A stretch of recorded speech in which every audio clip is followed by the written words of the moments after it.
Hey, what's going on? Just want to say real quickly, thanks for all the feedback on last week's show. We're going to kind of do it similar this week. Also, Wayseeker's going to be banned because, like, behind while we're running a couple of meetings, like, we literally said, don't make stupid comments about this book report. And he says the stupidest thing about this book that we're going to review later. Make sure you stick around for that. That will not be one of the first things we discuss today. Let's say hi. No, it won't. Let's say hi to the chat. Oh, you won't. You don't know what I'll do. You don't know what I got. SW Sunday with the crew. Can't wait for the laughs. Have a great show, guys. Cool. GTK Comics, thumbs up high. I don't know how these guys talk about Star Wars every week. Ain't enough good Star Wars content. Yeah, and we try to make it work, brother. Got to make it work. You got big content coming this Wednesday. That's all I got to say. Big content if you're a Star Wars fan coming Wednesday. Why? What's Wednesday? Nubs. Yeah, it's Young Jedi Adventures. Yeah, I sent you that thing. You see that? All the content we need is coming this week. I don't read that. They won an award. I sent that to you for you, Wayseeker. Yeah. That's the third one they've won. Don't feed the animals down. Tell me there's more resistance coming. And not be as excited as that. Tommy, you're right. Tommy Longbox. Star Wars Sunday with the Dark Side crew. Cheers. I'll try to catch up tomorrow. Yeah, it's St. Patty's Day here too. Church in the morning. Make sure you go. Be a good lad. Please don't say St. Patty's Day. You just ruined it.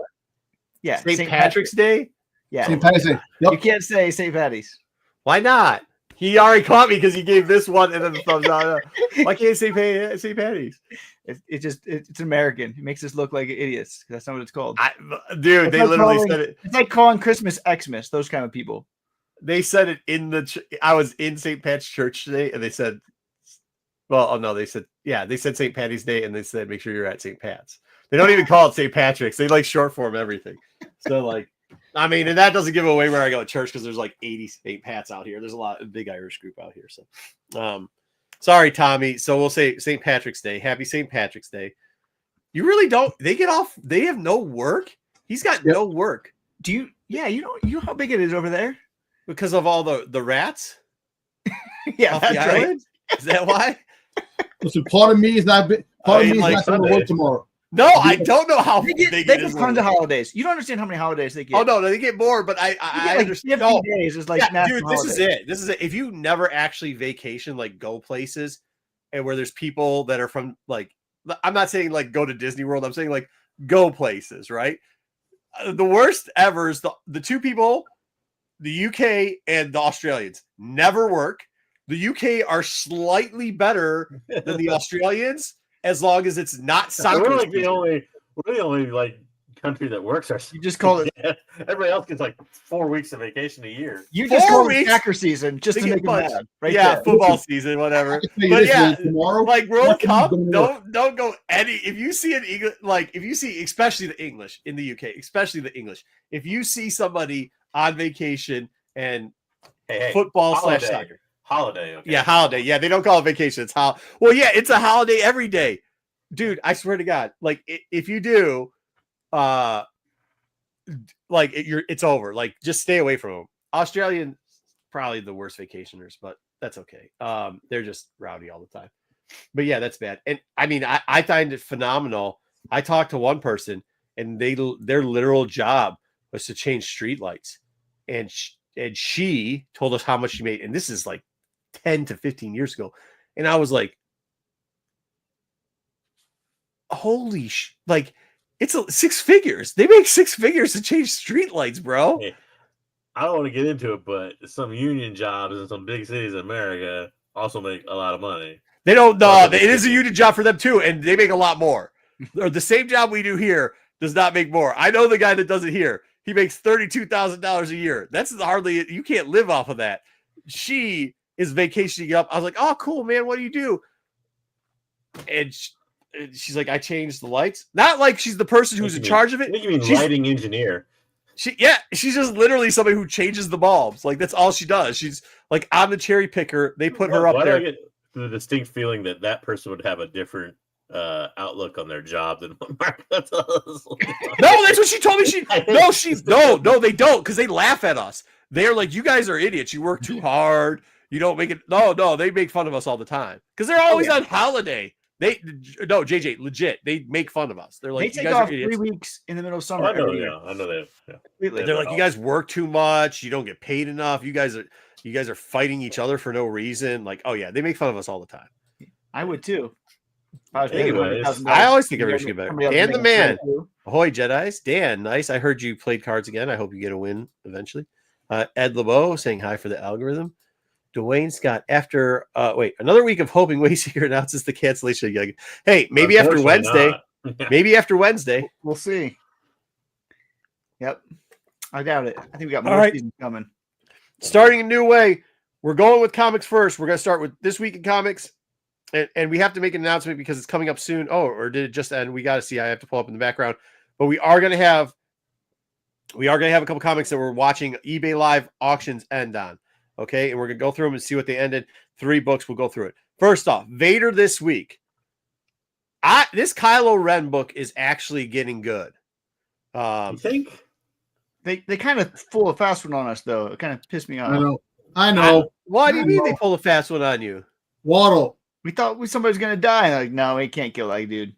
Yeah. Should have killed his ass. Oh, They're shockingly little Vader so far that Vader does. There in the is. Vader comic. but we do get to the first actually This full, is I why guess, you like the comic. yeah, Gets you right appearance. here. We get a Gets you. Gradilla.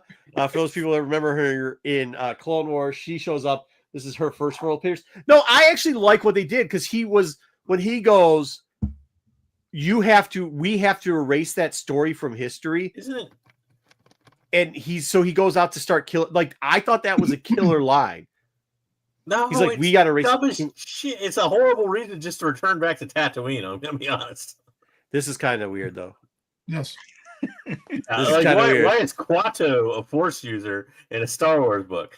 I don't know what this is. No, it looks like the smog monster from Godzilla. It looks like the smog monster. But you get 2 first appearances, and I don't know what is this. Did they use the name? It's Quato from Total Recall. Okay, Right. it's not Quattro from Total Recall. But knowing Charles Soule, this one's going to appear in like 44 issues. Oh yeah, for sure. They're gonna make toys of it. It's gonna outsell Nubs. Let me give you my opinion of this. This book, not good. Like the first Really? one, I kind of dealt with. I kind of dealt with the exposition of it. This one, art and stuff's on point. I don't even so mind the dialogue. There's some cool lines and all that that Kylo kind of says. But like the story is already jumping the shark in this thing. We get this flimsy excuse of him meeting like cybernetic Donnie from freaking Vader's castle or whatever. But he did that last. No, hold on, that was last. That was last. But I know. But then he's like, oh, let me take you to this like tour of Darth Vader's childhood back to Tatooine, so you can get all nostalgic about it. And then Kylo Ren's just angry teenager still the whole time. And he's like, oh, well, I'm mad because he should have been a slave. And they're like, well, let's go check out. Spoiler alert! The whole book, JJ. The whole I'm book. gonna spoil the whole damn book because this is what happens. Let's go check out Watto's home. Who we all know. Well, okay, Darth we're not Vader, supposed to be right? spoiling the whole book. He owned Anakin Skywalker. Well, let's go check out his home. Oh, we're checking out his home. Oh, it's burned down. Well, Vader must have came back and killed him. Actually, no, that didn't happen at all. Vader didn't kill him. Some other person that we don't fucking know who the hell it is. Vader didn't kill him. All right, JJ. All right. And Okay. also, somebody else owned a 9-year-old before the other guy did. The whole book. The whole book. Also, And it's okay because it's an awful story. JJ, here's what I'm gonna say. I actually like.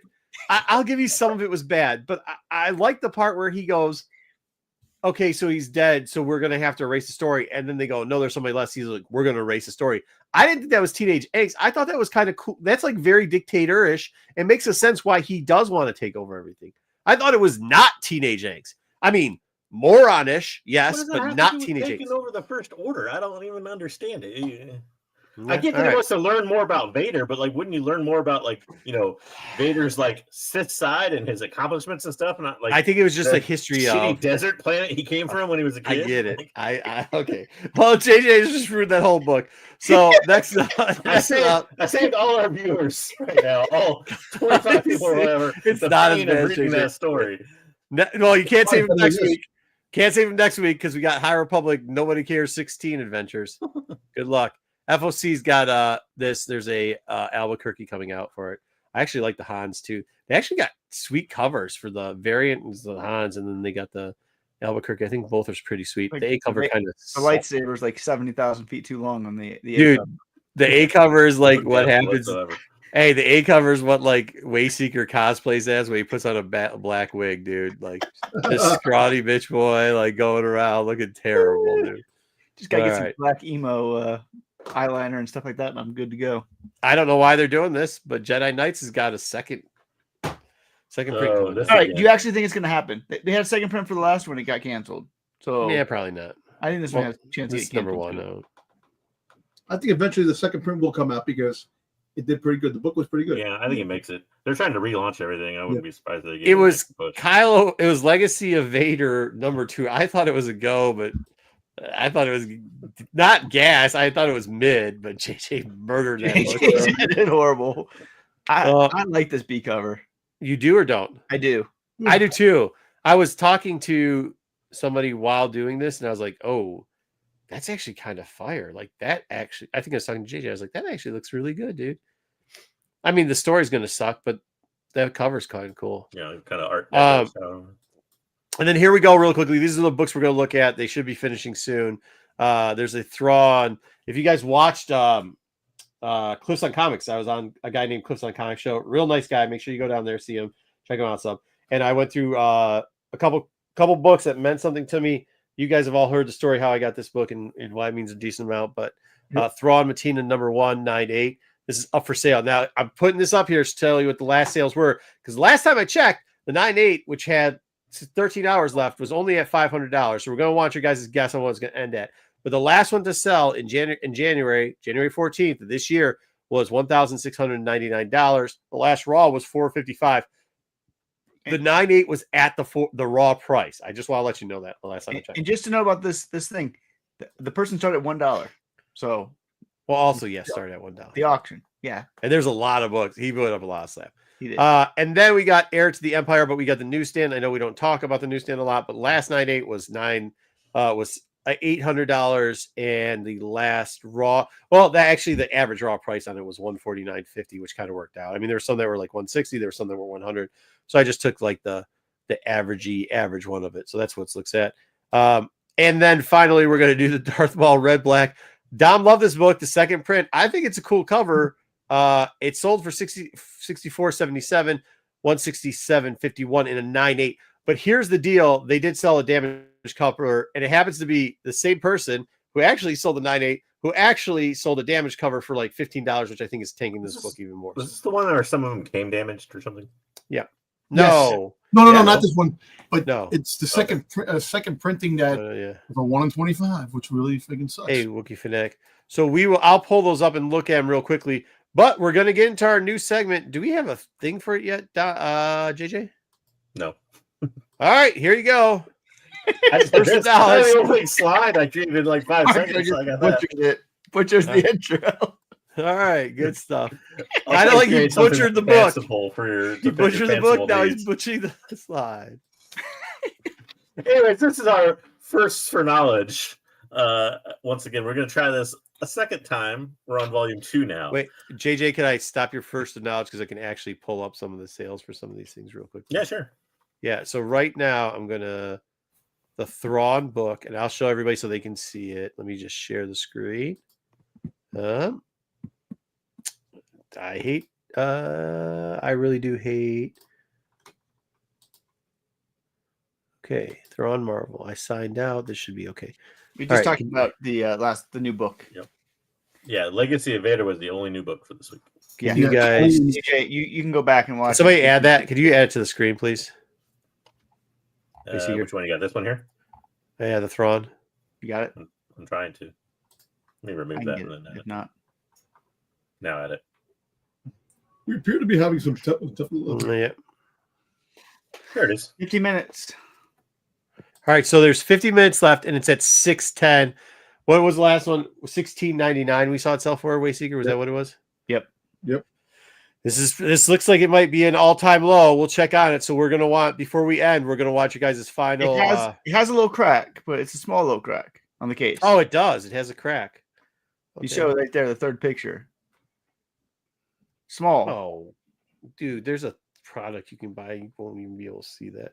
I don't think that should affect the price personally, but people are weird. People are weird like that. And here's the other one, the newsstand $425, which is close to the high on this. So we're gonna be pushing it there for newsstand. This way on little like slab defects like that. Like I'll take like a $300 discount on a book all day to get like a $15 reholder for it. Right. Absolutely. All right. But don't reholder it because it's not that big of a crack. Pull that down for 1 second. I got one. Pull up one more. Tell me when you're ready. Are you ready? Yeah. Tell me when you're ready. I have to put it back up. No, I'm not ready yet. Okay, hold on. Give me one more sec. This is the magic on how the magic works. I gotta find where this. I don't want to go through. Ready? I'm like, it doesn't. I just don't want to. I don't want to go through all of his stuff and like put all his stuff out there. It's a weird way I have to do this to find the last book. See, dude, he's got so many books going. I'll tell you this: that Vader #3 is there's time left on it. 7 minutes. It's at $95. For an A copy? Yeah, for an A copy. Not normal. Yeah, it's about normal. I mean, if it gets to 107 minutes, so they're gonna scalp it. I bet you it'll go up a little bit. Here it is. 41. Oh my gosh. Okay, you can share the screen. $59 for that 9.8. That's actually pretty decent too. What? I mean, it's only a 1 in 25. I know, but like, what was it? What did we show it was selling for a while? What did you show? 167 was 67 and 120 or something. Yeah, so I mean, 60. It's not far off, and there's time left on the clock here. There is time. I mean, we'll see. We will see. And there's like 50 minutes. Yeah, I'm intrigued by some of them. All right, cool. We'll take care of the rest in a minute. Let's put JJ's thing back up there and let's start going. 1.2K was the guess. Mm-hmm. Yeah, I don't know. That takes some climbing. I'm gonna go a little bit under 1,000. Like 900 or so. 900 to 1,000 somewhere in there. Yeah, I think it's gonna be like 1,050, but we'll see. We will see. All right, JJ, go ahead. Well, now I'm going to give you some books that are not going to hit $1,000, but they're still really good first appearances that you guys will like. So we'll kick it off. If you guys remember this segment from last week, I kind of try to do the 3 eras of Star Wars comics. So I'm going to pull one from like original Marvel run, 1 or 2 from Dark Horse, and then 1 or 2 from more modern stuff like IDW or Marvel, modern Marvel. Cool. We're going to kick it off with Klingson. Remember, Klingson was this character that basically was a captain in the Imperial. Well, actually, first he was an officer. God. Yeah. officer in the Republic Army, and then a captain in the Imperial Army. The reason he became a cyborg was he basically got destroyed by the Imperials when he wasn't even a cyborg. He was like a dude with like he was just a brain. Oh, he was very clear. He was like RoboCop cyborg. Yeah, RoboCop. Yeah. And if although Wayseeker ruined it at the very beginning of the show, I was going to include a nice little fun little nod at a person that we now know is a cyborg that wasn't a cyborg. But I didn't say it here. Yeah. It was pre-stage. Oh, you did? Yeah. Well, just wait till the novel. Just wait till the novel review. Or go ahead, JJ. Anyways, so he comes back as a cyborg. He basically becomes this guy that builds this like droid city, but becomes so isolated that he kind of, I guess, goes insane a couple ways to kind of be this mad ruler of the city. But he's also this super knowledgeable guy. What happens is Luke tries to take an Imperial droid there. That's really unusual for him to work on it. The droid ends up kind of like trying to start a revolt on his planet and everything else. But it's a fun little interesting character that is the first appearance. Sounds like a character Kevin Scott would want to bring back. Dude, I don't know who else would ever. Actually, he's already kind of been brought back. He is exactly Bounty Hunters. Exactly the Django. He came back he came back for about 3 issues in Bounty Hunters. So there you go. Yeah, that's how we know he was in the Clone Wars and involved in all that and everything. So fair enough. But he first appears in Star Wars 47, the original Marvel one, 1981. Is it fair enough though? You're probably looking at a raw value of about $10. Somebody that's for a good condition copy. For a beat up, they did not. 9/8 in this book. No, you don't know what you're talking about, Weezy. I swear to God, like these books, So this original Marvel Star Wars run, including the Droid World stuff, like to get 9/8, this is what they sell for between 200 and 310. Yeah, that is what they sell for. It's It's kind of hard on the to get average it. for a 9/8, especially in this run, because this run you start to get really close to like your Boba Fett first appearances are in the 40s. Yeah. You get just after they do the Empire Strikes Back storyline, so you get some Right. other first in But those, I mean, those ones sell for what they IG-88 were, around and they were taken a little better care of. These ones were fodder for years, so they were not. Fun fact too, you know who does the cover for this? Any guesses? What artist? Famous comic artist. I think we'll keep it in the chat. Frank Miller. Frank Miller? Did put Frank Miller, yeah. Oh, nice. I don't know if it's on the inside. It's a Frank Miller cover. It is, yeah, Frank Miller cover. Yeah. Not bad. Mm-hmm. Good job, Wookiee Fanatic. Yeah. There you go. Look at that. Yeah, I mean, it's a tough 9/8. Don't listen to Wayseeker. He doesn't know much about comics. 250 is a lot for a 9/8. I don't care if it's tough or not. I mean, I don't care, but that's just the goal. It's always been the goal. I'm like, it's a book from the 80s, son. Well, the strange thing is you can still find these in pretty good shape raw, but it's really hard to find a 9/8 raw. Like you're probably not going to find a 9/8 talk about raw. the book. You might find like a 9 to a 9.4 raw. Yeah, 9 to 9.4. 9.2 is what 9.2 is the number here, right? Like when you look up the census, it's like how many 9.2s in this book, and then you'll see a couple 9.6s, but the 9.8 is really the tough one. And 9.8 collectors, like if you can dig these out and get 9.8 collectors, that's great. So dig through like when you got guys that got the half off slabs, you see a lot of cons now. That's probably the best ones to go after because everybody runs so much stuff. People selling runs and collections, if they've taken care of the other books in the collection, chances are these middle ones too are probably going to be in pretty good shape. So go for it. Yeah. Plus the white cover, the light border, a lot of that has nothing to do with it. The white shit, the stress, the spine ticks, and it's hard to find these books. But Dom, I mean, how much like the blue lights they use and everything else like that. I mean, even back in the day, I know that's a commonature, but that's something that people who didn't know much about comics would say back in the day on the YouTubes, and people just start picking that line up. Yeah. Because like the white does make it a little bit easier to spot like the foxing on these. It does foxing, yes, foxing it does. But like when you're grading this, not in hand, but like when they're taking it to the places, they've been using black lights and stuff like that for years. The white doesn't make a difference with the spine tick. Yeah. So, but a nice little pickup if you can find one in good shape. Mm-hmm. It's tough. Might be a nice stash, but our next one up is a little more well known. I don't know why these slides are together. They look fine when I. Anyways, you were killed Roma. So we're going back to the old Republic era, like 4000 BBY. And we're going to be on older Keldroma, which I just call him Queldroma like everybody else does. He was a particularly strong Jedi Knight early on in the Jedi Order. He ended up being, his master was killed by this kind of, I guess you would call it almost like a Sith cultist movement called the Kraith. And he goes and basically decides he's going to go undercover, try to take down the Kraith from the inside and everything. He ends up kind of getting poisoned and going crazy under mind control, and ends up kind of turning to the Sith and ends up being kind of an acolyte to Exar Kun. If you don't know who Exar Kun is, maybe cover him. We will cover Exar Kun. We've covered him before like 10 times. People love Exar Kun. But he does kind of get a little bit. There's another character that comes along that kind of redeems him in a little bit of ways. It's kind of almost like a Revan type story. But he never really gets fully redeemed. But they kind of, at the end, when I think he dies, they say, oh, he kind of had the strong heart of a Jedi. So. I like this character. Yep. Yeah, it's a good character. So he comes first along Tales of the Jedi 1. It's an easy pickup. It's about a $7 raw book on average. 9.8. Holy crap. A 9.8 sold for $50. That's why I like it. It's cheap. Yeah. So a cheap, good first appearance. There's a couple other first appearances in here too. But his is the main one for this book, and that's him on the cover, by the way.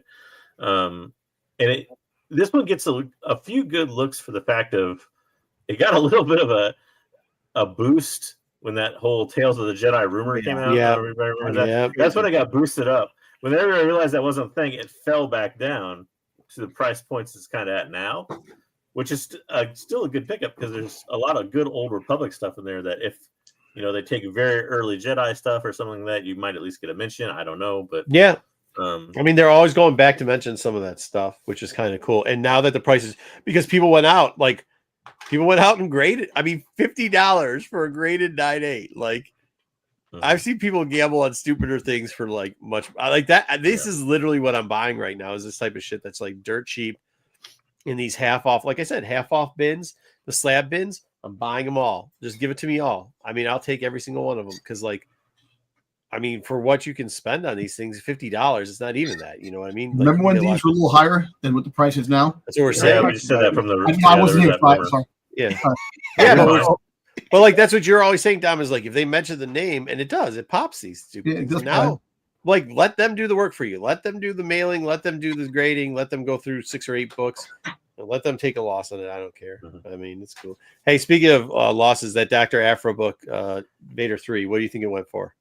$110. $70. JJ? What was already? It was already what 95. Oh, So yeah. I said it ended up at 115. Chat might know. All right. Well, it's 124.35. Okay. Oh, All right, not bad. That's not bad. That's Not actually bad. up. It Isn't is that up? pretty bad. it's a little up, I think. It's a little up from the low. Yeah. So what's the gold go these days, Dan? Wants The to know? gold. So the gold's hard to price out. If I remember right, the gold came in a set where you got all 5 of this run. I think it was 1 through 5 or 1 through 4. I don't remember. I think all 5.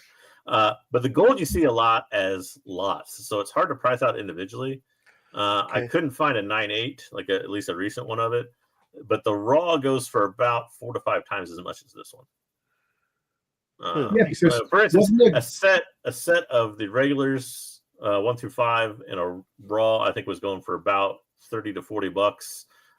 A set of the golds went for about $150.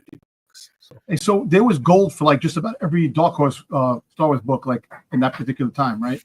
No. There was Dark Empire. Not all of them, Dark no, but a Empire. few of them. There was It was Dark Empire was. I think Dark Empire was platinum though, or something. But it had both. They had both gold and platinum for that. They do have, okay. So yeah, these very early Dark Horse, like 92, 93, they had a couple but it was just those first ones, like Dark Empire, maybe Dark Empire 2, Tales of the Jedi. Yeah. It's just there's Dark Empire 2. It's Dark Empire. Wasn't there Shadows of the Empire gold? No, right? No, not They Shadows. have a hardcover. They have a signed limited hardcover for Shadows. No. Yeah, I know that. Yeah, I know that one. Yeah, Shadow of the Empire didn't come till a few years later. I don't think they had that. 96. But if you can't find the gold in like a 9.8 or something, then but not a bad pickup, really. You might be able to find the gold for cheap. People don't realize sometimes. They just put it in the box. Well, like I said, you can pick them up as sets for a little bit less too, sometimes. So, and obviously, like if they're in good shape, individually grade them or whatever. Cool. All right. And then we go to a character that is virtually the same kind of character almost. But there's a lot of flash forward all the way to the new Jedi Order era for Kip Dorian. Kip Doran. Shout out Zaggy. Started off actually not as a Jedi, but just as a kind of like a Dark Force user. He was just kind of his own entity. Really hated the Imperials. I think like he was falsely imprisoned or something by the Imperials, and they killed his family or something like that. Basically waged his own kind of. This is not a good first. I hate this. This is not good. You don't like this one? No, this is stupid. You don't like? No, I don't like. Better than Cyborg or worse than Cyborg? No, at least Cyborg shows up again. Yeah, the bad thing about this one is I always thought it was kind of an interesting character because he's one of the few that kind of starts off as a Sith and then turns to a Jedi. Yeah, it turns opposite way instead of the other way around. And sometimes they come back, but not all. But in his case, they kind of always started that way. Yeah. But I think this is one of those that he's kind of been erased from any potential use going forward. If they have him, they're going to have a character that is like him and not him, type of thing. Yeah. Plus, his name's Kip. Like, it's. Hey, that's better than like Tep Tep or something. Yeah, I mean it's the same actually. Samesies. But this is gonna be somebody showing up on the Young Jedi show. The other thing I hated about this was it comes from Jedi Academy Leviathan, which was not a good story. No, if I go back to my last slide here, you see the middle part where he was basically exploited or mind controlled by the spirit of Exar Kun. So he had one of those stories where some dead guy kind of mind possesses or at least poisons the mind of a new character, and even though it's thousands of years later, like it's gonna have some huge influence over him. And Luke has to like perform Jedi exorcism. These were pricey during Mando season 2, when everybody thought these might be the people that Luke was going to be training. It's one of the few Jedi. So the Jedi Academy books were actually not bad, and the character of Kip in those books is not bad either. But like stretching out those books, this is the bootleg. This is the like. This is the only real comic version you got of those. So it's not good. I mean, Wookiee liked them in the novel, and it's just different. Like, this is why I do not like it. This is a terrible book. Yeah, and garbage. I don't even know why it's on the list. This is one of those things where I'll tell you, I didn't put this one on the list. We took an idea and made it into a horrible comic miniseries, and I bought this for 99 cents. I remember the whole set of 4. The whole set of 4 went for over $100. Yeah, I sold it. I bought for the whole set of 4 now goes for about $15 to $20. There's no it's average for this one, and in good shape. In good shape is $5. It's pretty much not readable too. So, like, I mean, a lot of lost money there. I of course could find no 9.8s for this that were sold because nobody's gonna fucking grade it. They didn't have enough time. They called CGC and rejected it. But there was a 8.0 that sold that was graded. How much? You want to guess what that 8.0? $3. $2. You're both too high. $1.25. Oh my god! He paid somebody to take that book away. I don't know if they actually shipped it out or not. He paid more money to the person to buy the book. $1.25. Yeah, on a $1.25 with free shipping. No, Marco would not pay $40 for 9.8 for this. For this, no, not for this. No, honestly. I'm actually about to cancel this. I know you guys are loving this segment, but I'm about to cancel the whole thing because JJ put this book here. I can't. This is not what this segment was supposed to be about. My kind of theme or whatever was people that were mind controlled, and this is a good, I think, appearance for something like that. But you think because they saw it before, so they're gonna think again if they I get it. But like my thing for $40, I'd pick this book up in a 9.8 maybe. Star Wars Celebration, we're gonna get something with Jedi Academy, and is that right? We aren't getting it. No. That's not right. If that happens, like Dom, you're right. If that happens, then that's what he's saying. Because people will go to this book because they'll remember it. They'll be like, I remember this book, but exactly. This book is a cautionary tale of things like that, though. Like I said, because if they do use it, they're not going to use Kip Duron. They're going to use, they might use a character who's like Kip Duron, that is kind of this like Dark Force user who kind of gets turned into a good guy, and you never know. Works for Luke or whatever. They could turn it around. Well, you hate the name. I think it's stupid. It's like they've never come out with stupid things before. They have a blue bear that runs around. I probably got like 5 of these, so I hope it comes back up because I buy lots of stuff and people just toss this thing in line. I hope, I hope you get stuck with these. Listen, forever. I can tell you one thing. I put it in the wall. The blue bear. The blue bear has a competition. Stitch will definitely take care of the blue bear. I don't care what anybody says. Yep. Okay. Next up. Next time we get okay. You can see why I didn't here. I was asked to put this one on a list. I still don't know why. This was actually worse than the last one, and maybe change my theme to mine. No, it's not. This is a good first appearance. No, this is not. This is another instance of a guy who goes crazy. We have Sifo Dyas. So if you're unfamiliar with Sifo Dyas, I'm sorry. If you're unfamiliar with Sifo Dyas, he is the MacGuffin of a character. Basically, he created. They started to tell his backstory at 122 and just gave the fuck up on it. Created the clone army, kind of indirectly, but he basically gets he has these force visions, right? These force visions cause him to kind of go crazy, and he has visions of the Clone Wars and all the terrible things that happen. But he's like, "Oh, I'm convinced we have to build this army," and then so he basically gets kind of worked into building the army, and then on its way to actually build the army, he gets killed by Dooku, who's his old friend, by the way. And then on top of that, Dooku then pays the Caminos and uses Jango Fett's DNA and basically just go ahead and enact Sifo Dyas' plan in darkness or whatever. So, dude, which one of the best characters of Dooku Lost? Great.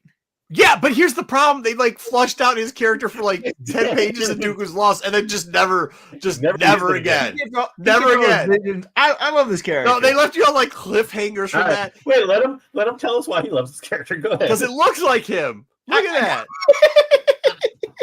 No, I mean, I just think like the voice that he has all these evil visions and I don't know. They don't know what to do with them. They want to lock him up, but they don't know how to lock him up. He's got a cool master.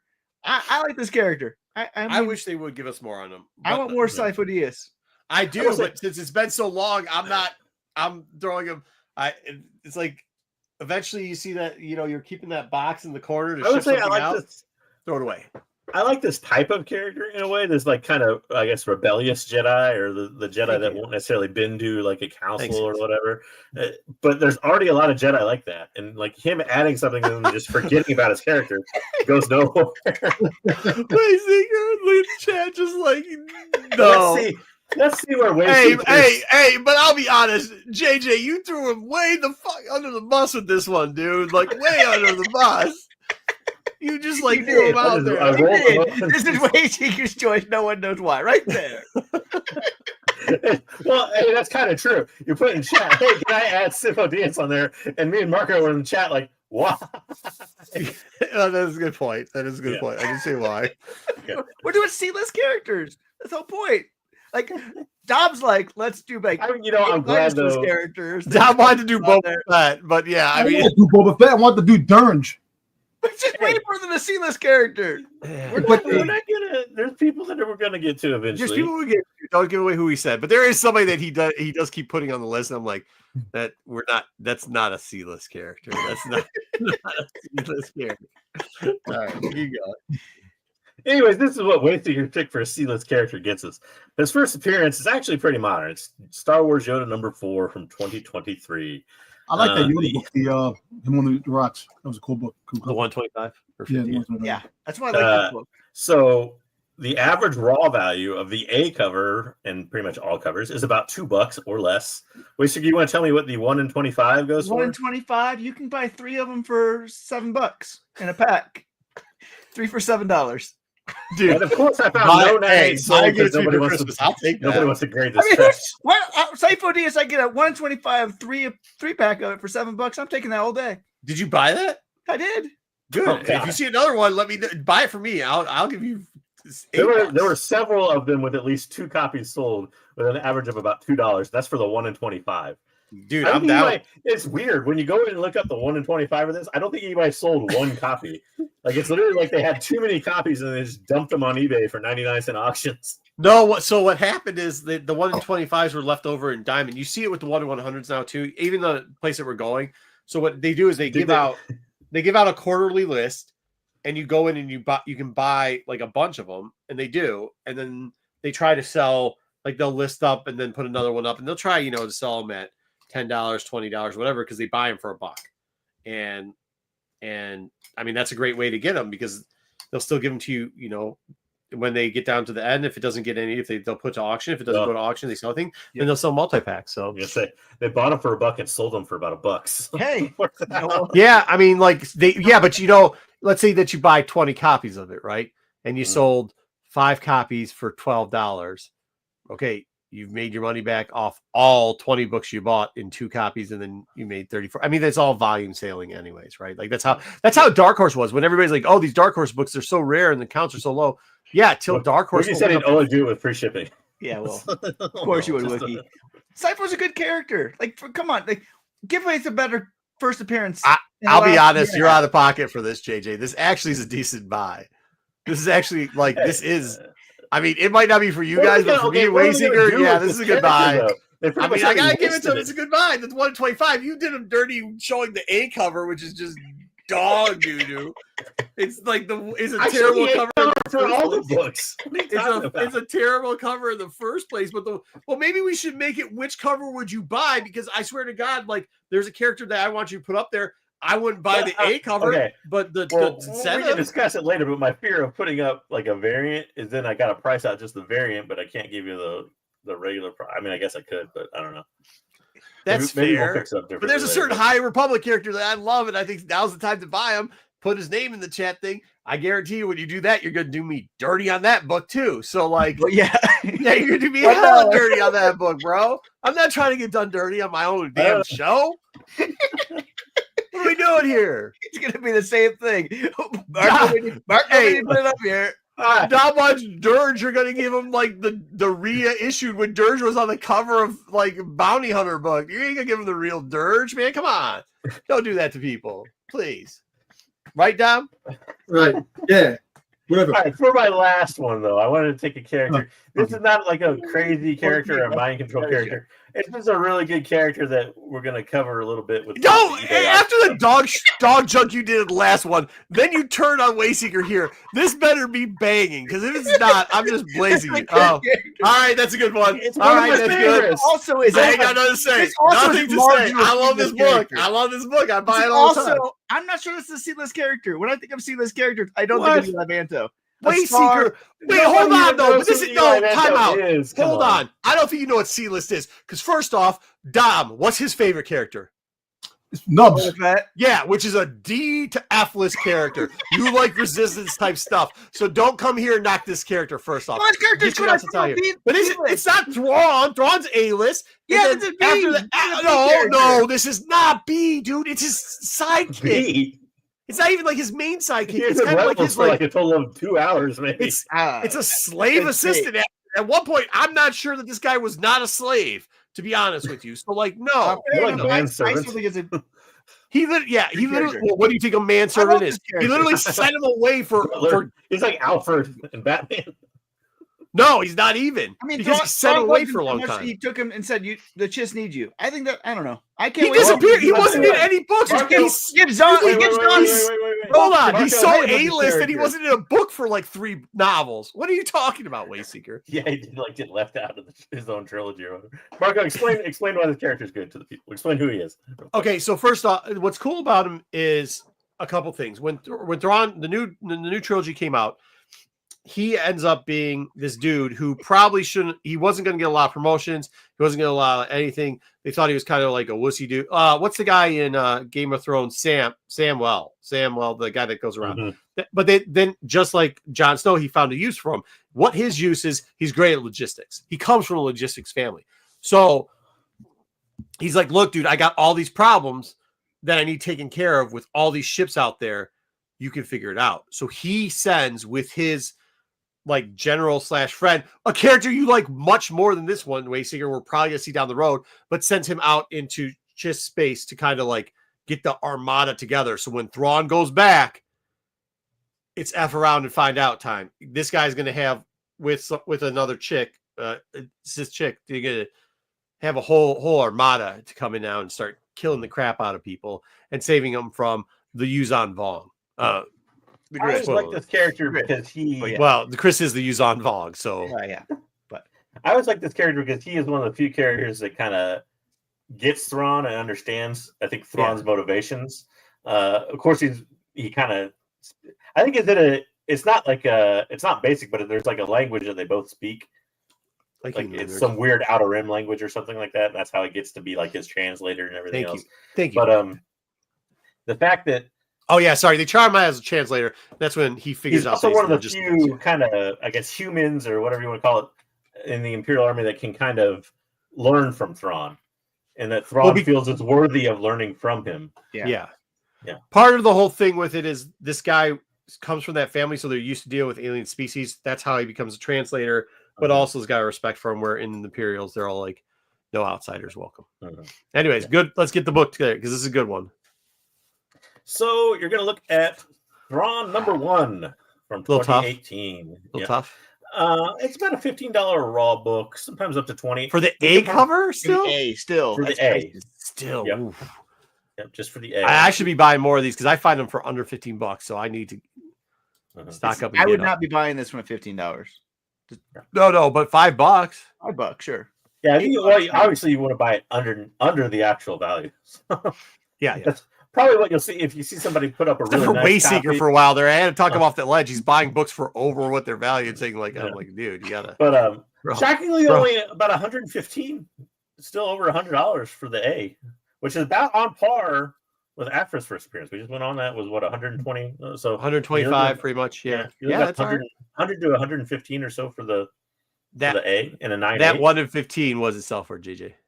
That's actually a 1 in 10. 110, sorry. It's the animation cover. I chose that one because we cover the big boy, the Matina, later on that eBay sale. But this is selling for about 3 times as much. I don't have the graphic to pull up for some reason, but it was about $300 for a 9.8. Whew. So. Wow. You might have the 1 in 10. So when these came out, nobody wanted Star Wars variants for 1. You could pick up that 1 in 10 for basically cover price. Yeah. No, it was in it was like $4 or $5. So I got to get that shit graded. I think I got like 4 of them somewhere in one of my boxes of that 1 in 10. I'll give you $10. I'll give you $10 for 2. And I'll tell you guys, a lot of times this book gets billed for just obviously being like Thrawn's like first self-titled thing or whatever you want to call it. But like the Vanto appearance is important because if they actually tell the story that Timothy Zahn has written down for Thrawn over 6 books or whatever, they already have had that character in there in Rebels. But if it comes to, the Ahsoka show and a flashback or something like that, it's very impossible to tell Thrawn's time in the Imperial Army or Imperial Navy without this character being in there. Not only that, when he just did the hyperspace back in the Ahsoka show, probability he's going to run into this dude. High. Well, another thing I don't know. We're talking about Filoni. I never know what Filoni's going to do. You don't know what Filoni. If it wasn't Filoni, I would say it's high. Filoni, who knows? Well, hopefully it won't be. Another thing too is it may not mean a lot, but they're going to have the finale of Rebels on the big screen at Star Wars Celebration when Ezra and Thrawn get thrown out. Thanks for running news. We're trying to ruin news before we do news. No, I'm just saying. Hey. You asked to put in news, and then you just. No, I apologize. I didn't know. It's okay. We're out of order than we normally are. No, listen. Get used to it. It's all right. Listen, man. Right. Good. Hey, good shout out. You're right, though, Dom. Good point. It's gonna. Hey, that's a good point. There might be. They might show some things at Celebration, and this might be one of the things they show is this character. That's a solid point. Yeah, I think we just stop there. We say Filoni, we don't know what he's going to do, but Filoni has used this character. Filoni has used this character in Rebels already, so he wasn't he's at least aware of this character and familiar with it. No, he wasn't in Rebels. Hey, he wasn't he?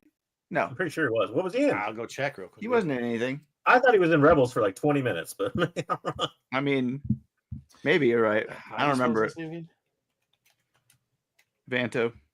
Eli Vanto, Vanto, Vanto. I think it sounds all right. Mm-hmm. Yeah, all right. Dude, you might be right. Oh, there's some really fan art of this guy. Wow. Oh yeah. Oh wow. There's a lot of our friend Sherry L's done some fan art of him too. I believe. No doubt she has. He's actually shockingly for being a C-list character. He is. I get why Waysinger says he's B-list because he is a little bit popular. Mostly from the novels, but if you've not read the Thrawn novels, you have no idea who he is. Yeah, that's why you got to. But there are fan art. There's all that stuff. I don't know. Oh wow. Yeah. His appearances is not Rebels. So. Oh, sorry. Okay, I thought it was. Zeros. He wasn't in Tales, right? Tales of the Empire. No, when he was Thrawn gone was by then. talking to Elsbeth. He wasn't in that. He's out. He's bye. Okay. Yeah, no Rebels. Either way, good for spirits. I like it. I do too. I don't know if I like it for $15, but I like it. Why is he holding a baby Thrawn?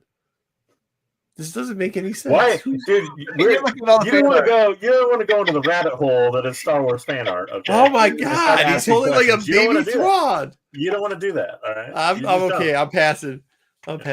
He was not in Rebels. Thank you, Wookie. No. Oh my God. Oh, all right. Anyways, wow. Pickle party time at Marcos. I don't want to know anything about. You know what? I just went down a hole that I'm not trying to go down. Oh, pause. I was seeing some stuff that I'm not trying to see. Yeah, that's all I'm saying. All right, this is a good book though. All of those are good books. Yep. By the way, there's 15 minutes left on the Matina.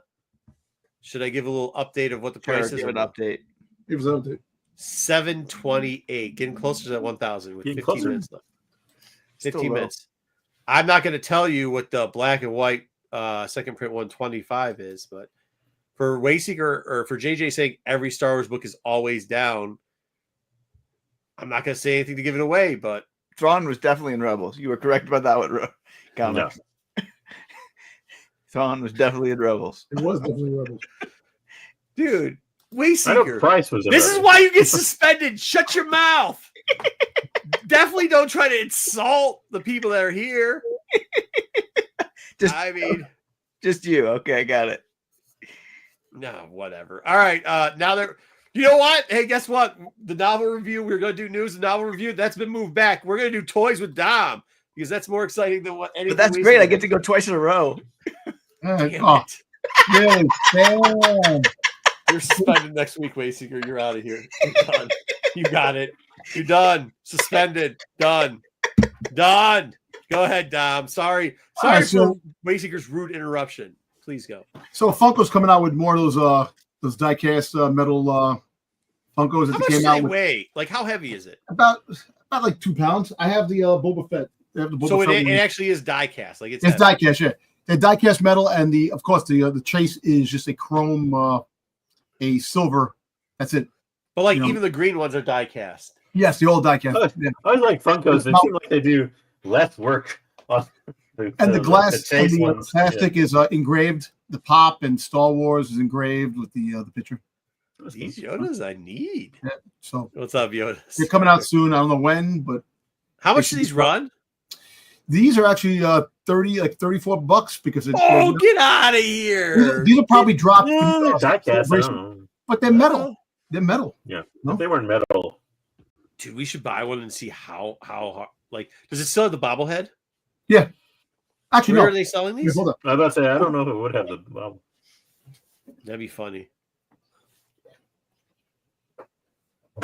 Yeah, they do, don't they? They it's kind of do. like a statue. I like it a little bit better. Yeah. Like that. This is the Boba Fett, the chase. Dude, I can't do this. I know, but then it's gonna screw up our whole thing, Dom. Hold on. So that's the chase. Okay, does it bobble? Shake it. It has a little bobble here. I'll open it up. It's in a case. Don't open it up. Open up, It's you're a all right. little bobble, but actually, Does the case come with it, or is that Yes. it's a? the case comes with it by having it inside a hard stack. Where'd you buy it at? Well, I bought this online. They were a Funko shop exclusives that I bought. On Oh, Funko so is too. that what the Yoda's gonna be too? I don't know. The Yoda might be. It might maybe a Funko, but it might drop on May 4th because they usually have like a few things dropping on May 4th. It could be a Funko. We're not sure yet, or it could be a Target exclusive. Could this be a celebration? No, not Celebration. They haven't actually. I don't think Celebration is going to have any pops this time around. I think They can't ship all that garbage. it plastic. sucks because I wish they would have some pops, but We'll talk a little bit more about Celebration and how that's going. all right. All So right. so we're getting a 6-inch Jedi Temple Guard coming soon. This is the other pieces that were made, so we're finally getting a temple, which is actually pretty cool. I'm definitely all that's for kinda this. cool. Yeah, that is kind of cool. You know, so we'll probably be seeing a big picture of that later. All right, Yeah. go to the next one. Hey, what else do you need? Just the mass part. All right, so Hano is. I don't know if this is part of Sideshow, but they're coming out with these the Star Wars Rebels Stormtroopers 1/6 scale. And A they big have action figure. they resemble the what they look like in the cartoon Rebels, the way they were drawn in Rebels. Dude, could you imagine if Dom opened up that freaking box, picked up the thing, and the head popped right the hell Oh, off? because He's so. not because they got the Don't do it! No, Dom! No. Because if you're blame us, I'm not trying to hear that stuff. All right, we good with No. this? so you have the regular I want Stormtrooper. to see a Django Fett moment. His head rolling on the ground. Pissed. Are we going after it? Yeah. Canceled. We go to the next slide. All right, you got it, bud. We're also getting the squad leader as well too. No, they're gonna see if they can sell to the You stormtroopers. can imagine if you're like a battalion builder, you're going to build a whole battalion of I guess the Stormtroopers. 1/4 scale. I don't know 1/6 how much. scale. I really don't know how much it's going to cost. Like I know Hot Toys has their regular value. I don't know if these are up the same caliber as a Is Hot Toy. For Deadly Venom, is Mondo's the same caliber? He might know. I don't know. This is new. I never seen this. I never seen this this company before. I don't know because it's part. It could be part of a Sideshow affiliate. I'm not sure. Well, I mean, it's all part of one now, anyway. So we're definitely getting prepared for his arrival. So we're getting a Vader on this too eventually. That's good. So, I'm cool with That's a that. cool Vader. I like that Vader. That's the Yep. Rebel Vader. All right, we still haven't renamed the section yet. It's still the 4 Deadly Venom section. Here we go. Never change. There you go. That's cool. So we don't have any brand new Bosk. So I wanted to throw a Bosk in here for 4 Deadly Venoms because I think that Bosk has to be updated. We need a new Bosk hot toy. I don't. This is dope as shit. I was So like, it okay, came out- 159. It came out at $159.99, $160. The Bulba's a lot cheaper in this line, just to let you know. Yes, yeah. I got the Boba Fett right here. He's over here. If it was the Boba price, I would have bought this Bosk for the same price Boba goes for. Yeah, he's right there, the Boba Fett. I got him right here in the corner. I probably wouldn't do it because now that I see. But yeah, so we desperately need an updated Bosk in a hot toy. This was originally what? How much was Originally 160. Right. 159.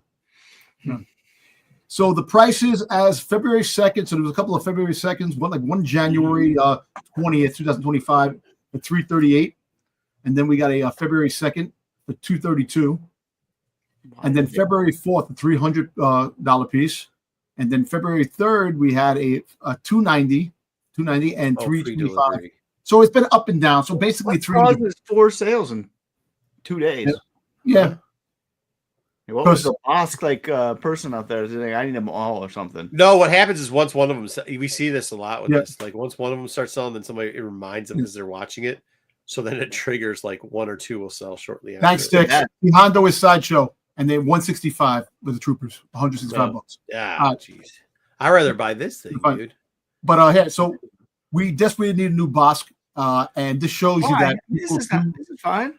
No, that you don't understand. The Sideshow pieces are really cheaply done. They updated. They had a General Grievous that people bought, and the limbs were really flabby and they weren't good. So they made a Hot Toys version, which is 100 times better than the Sideshow. So I don't know why Sideshow made all the bounty hunters, and I don't know why Hot Toys hasn't made the bounty hunters. Well, can I ask you again? Maybe I'm confused. Isn't Hot Toys and Sideshow under the same banner now? They're under the same banner, but they're 2 different sub companies. Quality. So apparently, yeah, the Grievous, but the Hot Toy one was much better than the Sideshow. What is this nonsense? So this is a statue. So this is the Aura Singh statue for Sideshow that came out. Yeah, because of the butt. That's why we're doing this. Yeah, I had to put it. It was done really, really nice. I had a couple of the pictures in there. I don't know if you have the other pictures. Something in the news just for you, Dom. Yeah. So there. So basically, the last price somebody was selling one for. I had the price. I don't know the price. Probably. There it is. So it sold for $1,500. Wow. That was Dom. Dom bought that one. Yeah, and that was March 7th. Oh my god. Statue, and it's really for a butt they don't probably even see, man. Wait a minute, what makes it okay? I know obviously this is a custom piece. Is that it? This so it's a custom piece that came out, but it is definitely there's a lot of custom pieces that are out that people hard to get, and there's a Dark Talon that is about $3,000. There's a Dark Ray that they made, Dark Ray, and it's about $3,000. So is there only one of these though, or are you on IG? There's a few, but they definitely. I'm just curious how it works. Like, did they create like a sculpt and make like 10 of them or something? And she's rare. So if you see somebody like some of these statues are even better than the companies. You know how this works. You Wayseeker, you know as well as I do, because I stay away from. When people liquidate their shit, like these things pop up every once in a while, and it's so hard to figure out which ones are garbage and which ones are. Yep. This one. If I see it, I would definitely. If I see this for a cheaper price, I'm definitely getting it. I'm definitely getting it. She's my new favorite female. I don't know, bro. Even though she has a lot of places, she's my new favorite female. This Zag is getting me to go. You think I don't bringing her back a clone? We're gonna have a clone Aura Sig in your novel as well. Yeah, she's coming back. She's coming back. All right, no, that's it. All right, well, thanks again, Dom. That was really good, bro. That was really cool, man. Yeah, 4 Deadly Venoms. You got IG? Does he have IG? Doesn't anybody know? Yeah, I think he does. Yeah, he has an IG. All right, we got 4 minutes. 4 minutes. No, what? 4 minutes on your auction. Do you want to start news or do you want to? I don't know. What do you want to do? Let's do the news, and then we'll cut the news. Yeah. All right, 4 minutes left. Prices are still similar to what they were the last time I reported them, so we'll rock and roll on that. let's get into the news. News this week. All right, go ahead, Wayseeker. Oh, I'm sorry. Our format wasn't good enough for you. No, it wasn't good How enough. did I know? How did I know this would be? Oh, dude, no. We got the good stuff. No. We got the good stuff right here off the bat. We got Young Jedi Adventures. The new episodes, they come out on Wednesday. Good. But the big news of the week is it won its third children's Emmy this year. And so that's not even a thing, it bro. is a thing. That is not a thing. Wait, Hold on. That's the awards. Everybody loves it. is the children's Emmy just children's shows eligible for? Yeah, Like, just children's stories. Just so children's its competition was like Bluey and like 3 other. There's no way this thing beat Bluey. It did. Yep, it beat it. Well, Bluey must not have come out with a new episode because if it's not, dude, Wayseeker, as much as you love this, as much as you love this, no shot. This thing's beating Printing Bluey. money, all due respect, I'm very surprised that this show is doing what it's doing. That the High Republic stuff people don't really want to see, but the kids are definitely really loving this. I was reading an article. It is interesting that the kids really loving this, and we're not as adults. We don't understand why. Yeah, honestly, we're not the target audience. Yeah, I know, and except for me. Hold on. This is how you know it's a lie, Dom. No, I'm really trying not to swear still, but no fucking shot. This thing beats Bluey. Not today, not tomorrow, not next week. You say Bluey out in the streets, 1,000 kids come running like it's the ice cream truck. You say Young Jedi, you get some weird looking kid. Marco knows that. Huh? I don't want to know how you know that. No, I'm just saying, like every kid knows Bluey. The kids that are too old to be watching Bluey still watch Bluey. Whatever it is, there's no show that's competing with Bluey in the kids thing, but it's so you can't tell me this beat Bluey. It's not beat. I mean, this award. It's bullshit awards because there's no way you're beating Bluey. Bluey doesn't win every category. Bluey's got to win every category. Listen, all I know is that this show, for some reason, has some strange vibes to some kids, individuals that are friggin' proceeds and they get seizures. They got those books. Do the books instead. A genuine question: what category did it win for? It was some music category. Oh my god! Oh, get out of here, you bum! You bum! You bum! What a bum! So you got to read between the lines with Wayseeker and Young Jedi. See? Yep. We got 90 seconds. You want to switch over before we hit the next one? 90 seconds is a minute 24. Yeah, it's all right. We're gonna get the guesses. All right. Star Wars Thrawn, you can pull it up. I guess. I don't know, because then it'll give away the price. We can go up and pull up what it used to be for, and I still say $950. All right, this is what it used to be for. It's the 980. The last sale was $1,699. Pull it up. Is that all you're trying to say? No, just wait. I'm not letting people know what it is. I want to see their guesses on what it's going to go for. Whew. I mean, it's 55 seconds. It is not going to go for $1,699. I'll tell you that. In all honesty, though, do you auction this book? No, but I mean, like this seller did and put it up for a price. No, you don't. You don't auction this book. I mean, I guess the crack's going to be there. I'll tell you, it's already got 28 bids on it. I mean, I still think. Why would you reholster? I wouldn't. Why?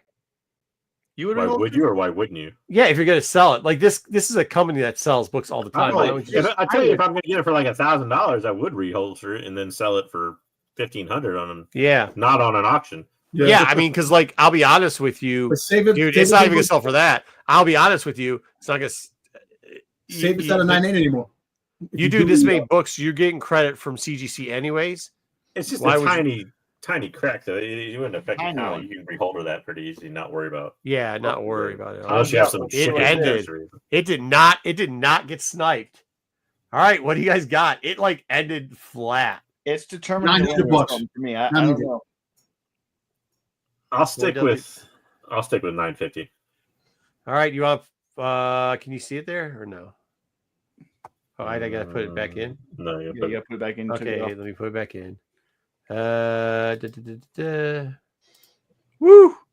Oh, I see it. That is not. Huh? That's not good. That is not. Well, it's cracked, but that's still not good. Still not good for when people look at comps. Yeah, because they're gonna look. Because people aren't gonna look at it because it doesn't say damage. It says see pictures.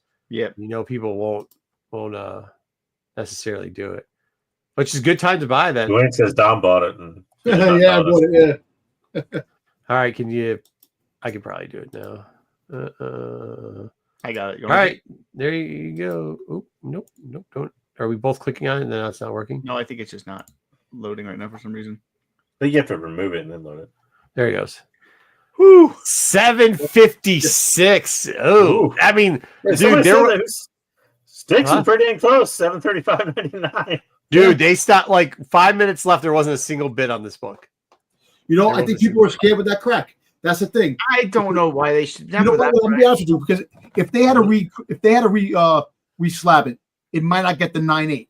And It's that's not. the problem. Yeah. That's not Okay, how, so that's actually that's not how it not works. how. That's not how it works, and that's Yeah. that's the false narrative that people say that does scare people. 100%. I see what he's saying.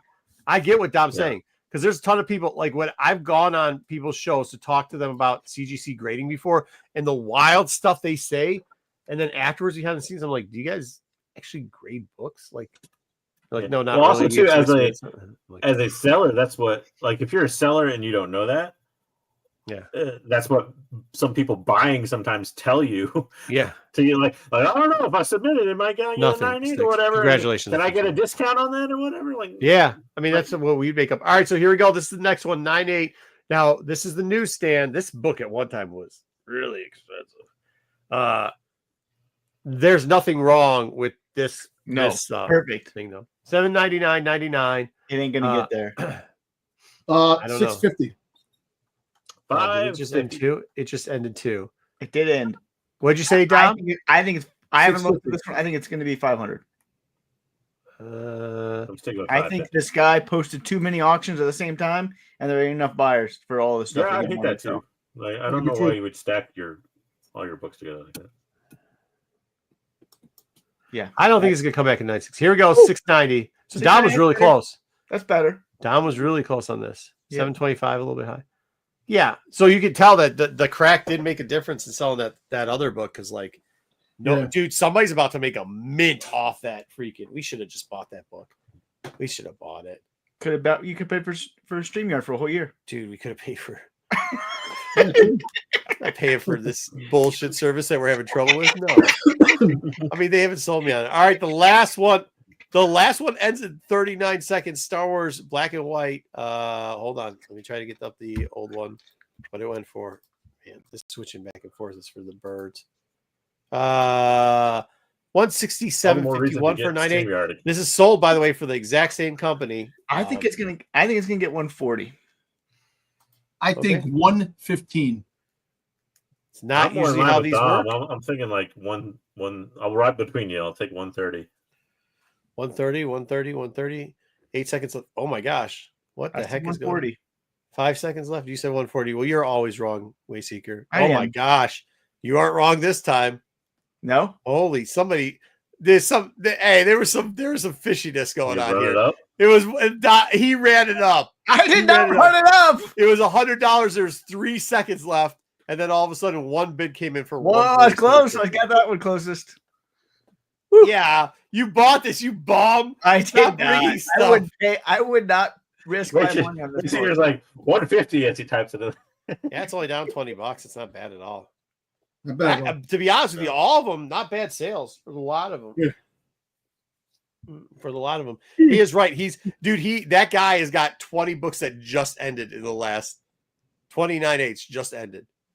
Yeah, and like Gotta make all his money we back didn't even and go make some through money. all the Star Wars ones, man.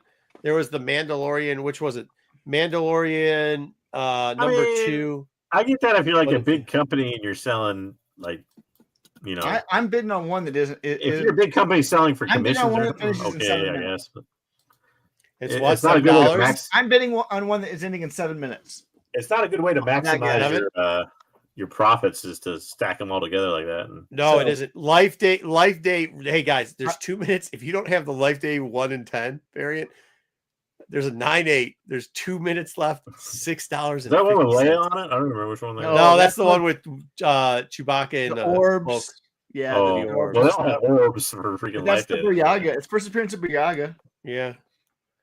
Which one? You better not be buying. What'd you say? Which one's you're ending in? I bidded on one that's ending in. Yeah, no.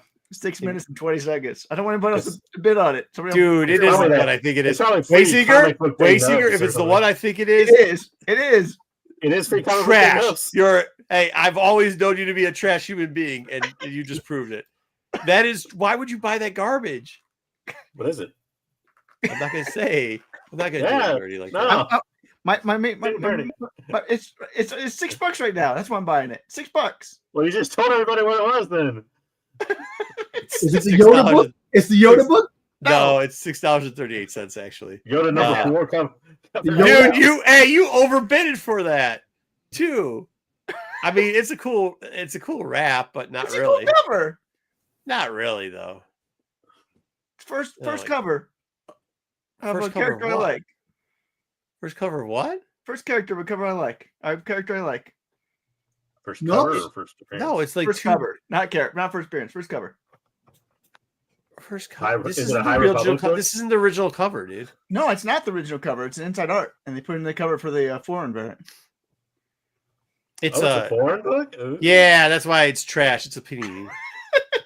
It's trash. It's such trash. It's a Turkish edition. Jesus, you won't even put it up. You won't even put it up. Put it up. You can put it up. I don't care. Okay, hold on. It's there. I want to see if I can guess what it is before you put it up. Is it Reed? Okay. It is. It is. Yes, that's the only book I know like that. All right. Was it? Is it what? It's German. It's German. Yeah, it's not. Yeah, you don't need to put it up. Let's see if wait till it's done. I want to see if I get it. Reed's first appearance. I want to get sniped if nobody knows what it is. It's nobody. It's not that they don't know. Nobody gives a shit. Somebody will care just because it's me. They're gonna spite me. It'll be like, I think Marco will buy it. Back to news. I'm not going to buy that. I signed out, so it's not tied to my account. It's a foreign book, so I'm going to buy it. And I like Reed. Hey, on it right now. Hey, you know what? I like foreign books too. Let me get that book. All right, here it is. Oh, that's actually a good one. That's not a good one. This German, is pretty trash. This is pretty trash. Ho-He Republic. Dude, I'm so sorry if this burned you, but we told everybody about it. So if it's burned, it wasn't me that did it. We're not gonna dude, it's first off, he overbid against himself. This thing was 99 cents. Somebody literally bid $5 and he bid that $5. $1.38, which he shouldn't have done. He should have only raised what's the item number? So JJ, you better not bid on it. Let me see the front. You know I love Reed and I love foreign books. Okay. Hey, can we get into news? I'm going to be so mad at you if you buy this book. Dude, Waysinger should never said anything because somebody's going to buy this out from underneath you right now. I know it's going to happen. Dude, no way. All right, well, I'll keep this up. Get into news, and as soon as it gets bought underneath $15 just to spite him. This is what you get for giving us news. $40 bid. $40 bid on it. Do not pay $40 for that piece of junk.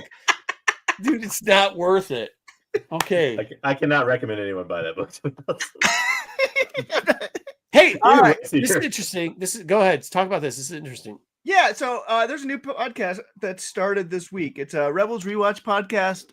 It's weekly. They're doing one episode at a time. They start with the first one. It is by the voice actors for Hera, Sabine, and Ezra. So if you're interested in getting them inside thoughts from the voice actors about the Star Wars Rebels series, it's a good listen. I like these. Listen to the first episode. They always kind of play out like DVD commentary or something like you used to have back in the day. So. Yeah, and they like each other, and it doesn't have Kanan. What's his name? So it's even better. Oh yeah. Thank God. No Freddie Prinze. We're not inviting that guy. Listen, you keep talking bad about the dude. I'm going to get him on the damn show, and you got him talking bad. Stop. No, you're not. Get one of these people on. I'd love to talk to Vanessa. No, I want Freddie Prinze Jr. because I want to talk about. What you want to talk about your picture? No, you want to talk about your picture. I want to talk about Sarah Michelle Gellar. I want all that. I thought you were going to talk about Scooby Doo or Scooby Doo. No, we're good. The Vampire Slayer. So anyway, you're tempted to buy, but didn't want to get stuck with a trash book. For Rebel fans, if you want to, have a reason to rewatch it or just enjoy some inside commentary, every week there's a new episode. If I wrote news with this too, maybe it is what it is. But 37 seconds left. Looks like Waysinger's going to win it. Have you guys noticed on YouTube they're giving away the Andor show? They're like just posting the original. Thanks for news. Well, Yeah, way to go, Hey, Marco. We're rooting. I said I was gonna root it. You should. Hey, you should have. To be honest with you, you should have gotten through that stuff buying You German see? trash books. I get blamed. I get yelled Oh at. shit! Somebody outbid you. No, they did. Yeah, Has an update. Oh, I it bet has I been. did. It, For what, it, 12 bucks? it, 7 seconds because somebody. Hey, whoever did this to him, you are dirty, bro. You are dirty. There's a minute left. Wasting It's your decided time. to do it just I'm for not spite. gonna- Whoever, I'm not been. It's JJ. We all know it's JJ. whoever JJ. outbid him, That sucks, He's gonna be showing bro. off. whoever Who outbid him, did I wanted to that? come on the show. I wanted Hey. to come on the show. It's Who? JJ. We know I'll it's JJ. resell it to you for $55, no less. It was not JJ. Whoever did that, you're You want dirty to as bet? hell. I bet you it's JJ. They literally Right now. wait for the Right now, last you 3 have seconds. JJ and he Hey, will not give you I straight was answer. the only guy who knew what book you were talking about before you even said it. I'm just I saying. know. Just saying. Well, I knew what he was talking about too before he said it. It was totally JJ. I Yeah, it would guarantee be it was JJ. Dude, JJ, was that you?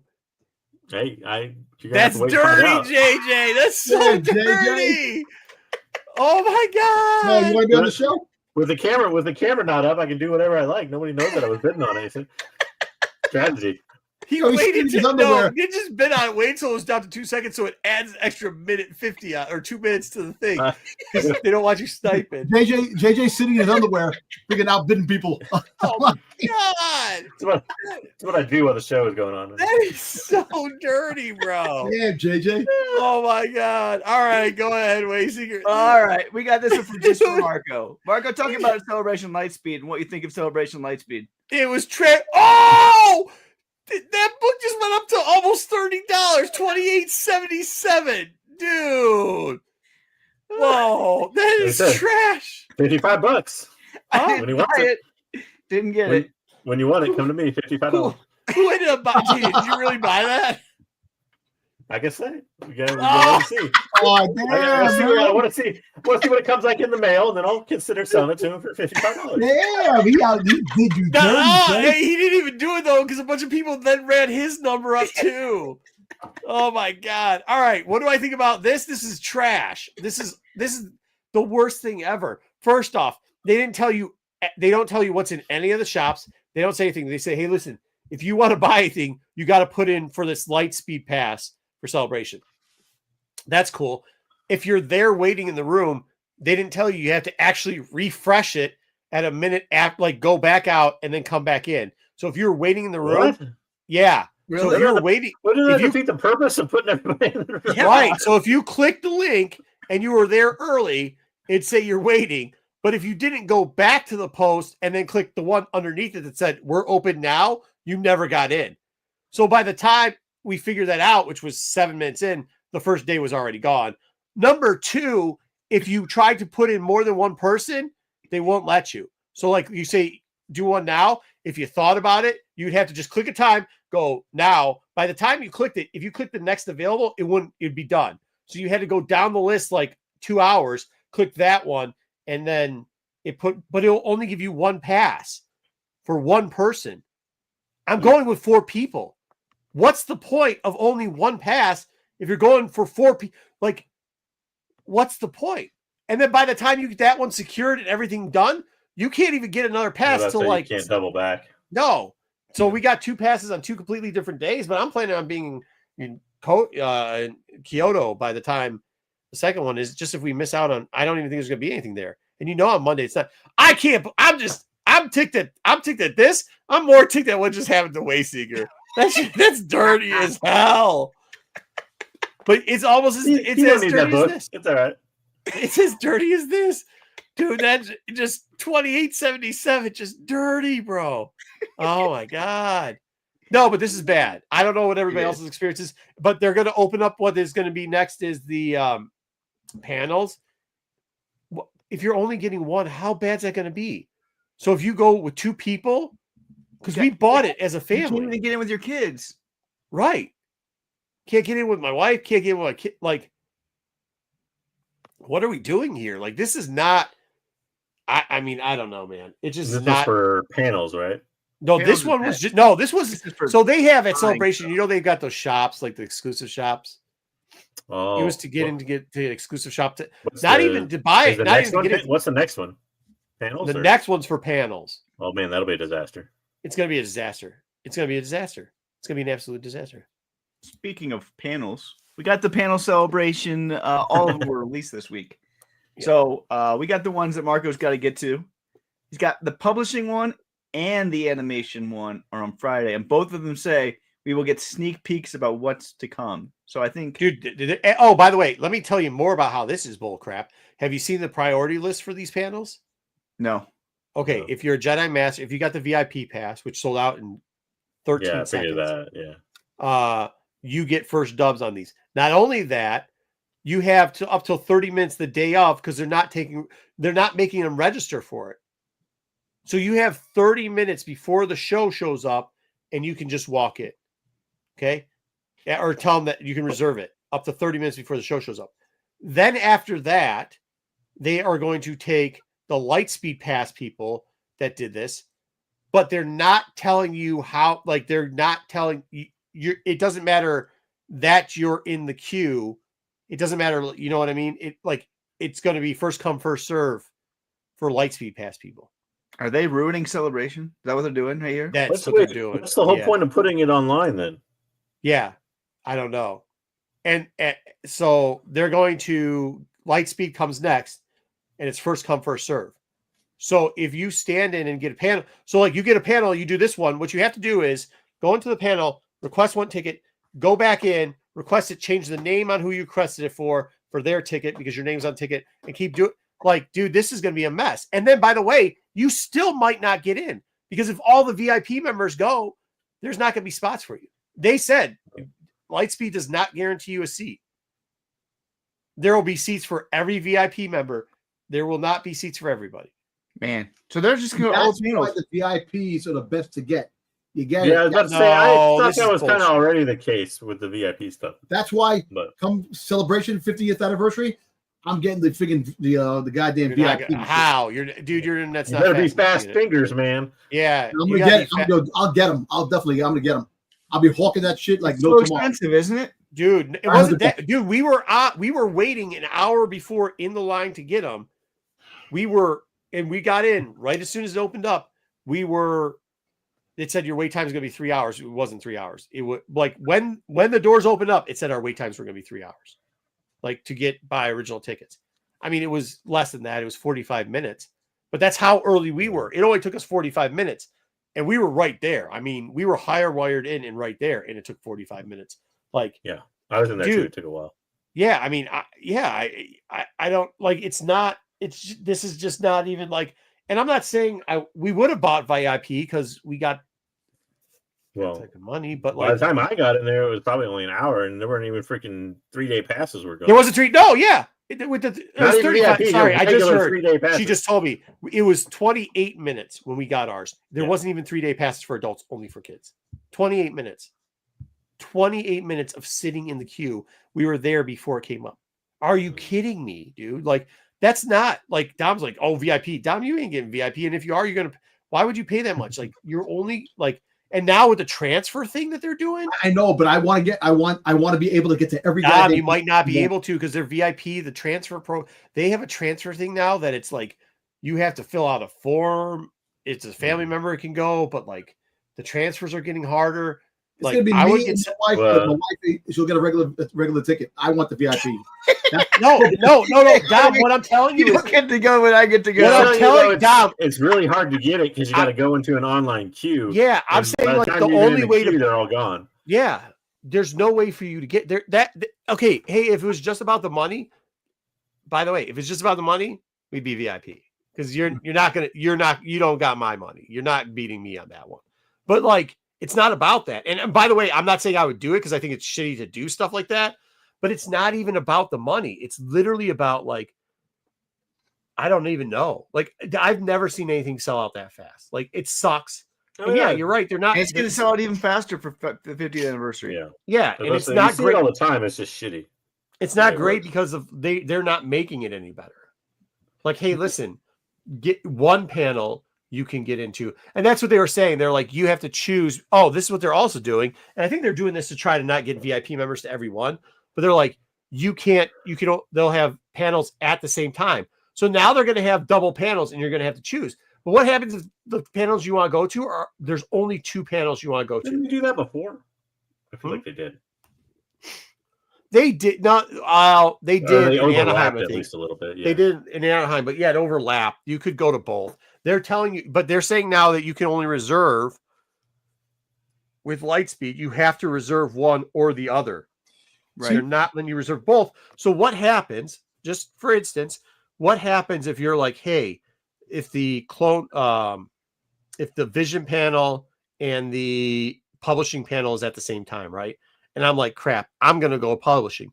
But the VIPs want to go there too, and they get shut out of that one. I can't go to the other one because I chose to go that one, so I've got no choice. Yeah. So I can get double shut out. I mean, it just sucks. It sucks. The thing that sucks about this is that they should fucking show this on Disney Plus, live on Disney Plus for the people who are home.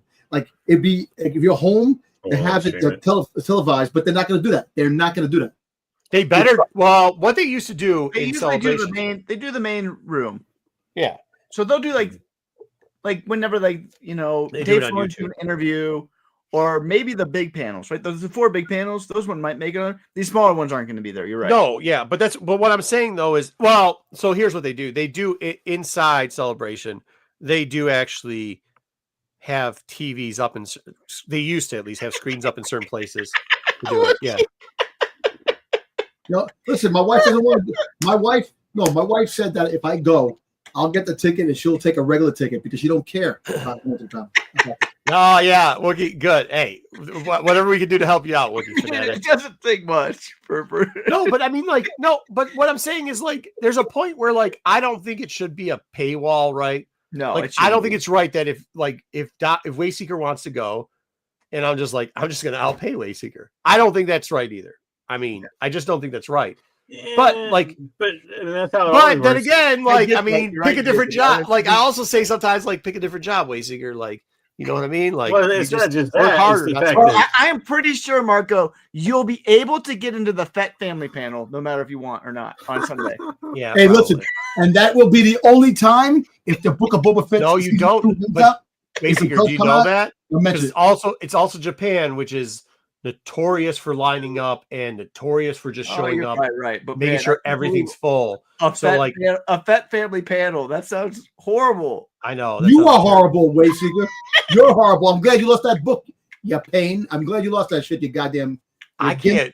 Hey, don't bring that up because I'm really kind of pissed at JJ if he scalped him, dude. I hope he did. JJ, I hope he bought that book, man. I hope he bought 4 of them and rub it in his face, man. Somebody bought it. That's dirty. But what I'm saying is, Dom, you can say that, but do you know how mad you're going to be, Dom? I'm just preparing you. Do you know how mad you're going to be because you want to go to the next celebration? You want anything? Yeah. This is not how it's supposed to be. Celebrations have been done so well because they actually have been catering to fans and they've been catering to families. This is not it. If you have family tickets that are linked to you and you can't get into the event, look, maybe where's BK? Because I might not come back to Japan. To be fair, you couldn't always. It was a lottery system for a lot of the panels previous to this, so it's not like you could just get in whenever you wanted on there. I mean, well, okay, but here's the thing with main stage. When they did even main stage is like this now, but what they didn't with main stage was you could stand. They were you weren't at the main stage, but you could. The main stage was in the middle of the complex. Yeah, you could kind of see and hear from. You were there. You could see and hear everything. Why do you know be that way though?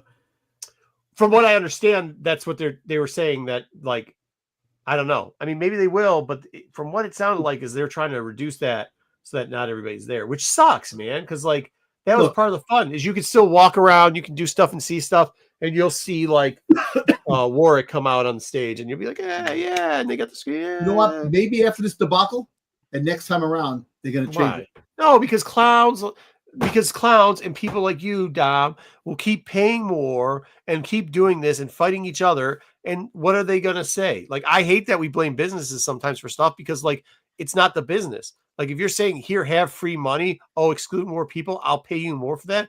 Yeah, the business is going to say yeah, I'll take your money. Eventually they're going to say, yeah, I take your money. And that's the problem with it at this point. The problem with it at this point is people who don't even care about any of this stuff are going I'm going to go so I can say I can go. Have you looked at the panels and seen which ones you would want to go to? Yeah, I'll be honest with you. I was so depressed after that last thing. I was just like, I'll be honest, the why try? You know what I mean? publishing And and that's it. animation ones seem to be the only ones I've Yeah. like Vision I'm- season 3 preview would be interesting, but at the same time, I'm pretty sure doesn't that come out on May 4th, so I might as well just wait a week and watch I'm it. And keeping Nope. hope alive that we get some kind of freaking goddamn news that's coming for this panel. I hope we get either Book of Boba Fett season 2, where he becomes John Wick of freaking goddamn Star Wars universe, or we get a comic book, or we get an animated series, some shit. Well, here's part of the problem. I didn't know it. I wasn't listening to what he said. I know you. Listen, I know you have. But here's part of the problem with it, Wayseeker, is like because we did the Fast Pass stuff too. Like there's certain stuff and like they release these really late. Like it's March. Right. I'm leaving in like 2 weeks for Japan, 3 weeks, something like that. Like it's just around the corner. Like they used to do these like 6 months in advance, and like so we had to schedule other stuff. Even there to sign stuff up, and it's like I don't know, man. Like I'm not doing the Mandalorian Grogu. Here, I'll go through them all. Twin Sons Hall 9 is now it goes. No, I mean, and by the way, I'm going to Kyoto on Sunday, so like I do have to leave there at one point. So I gotta get on the bus.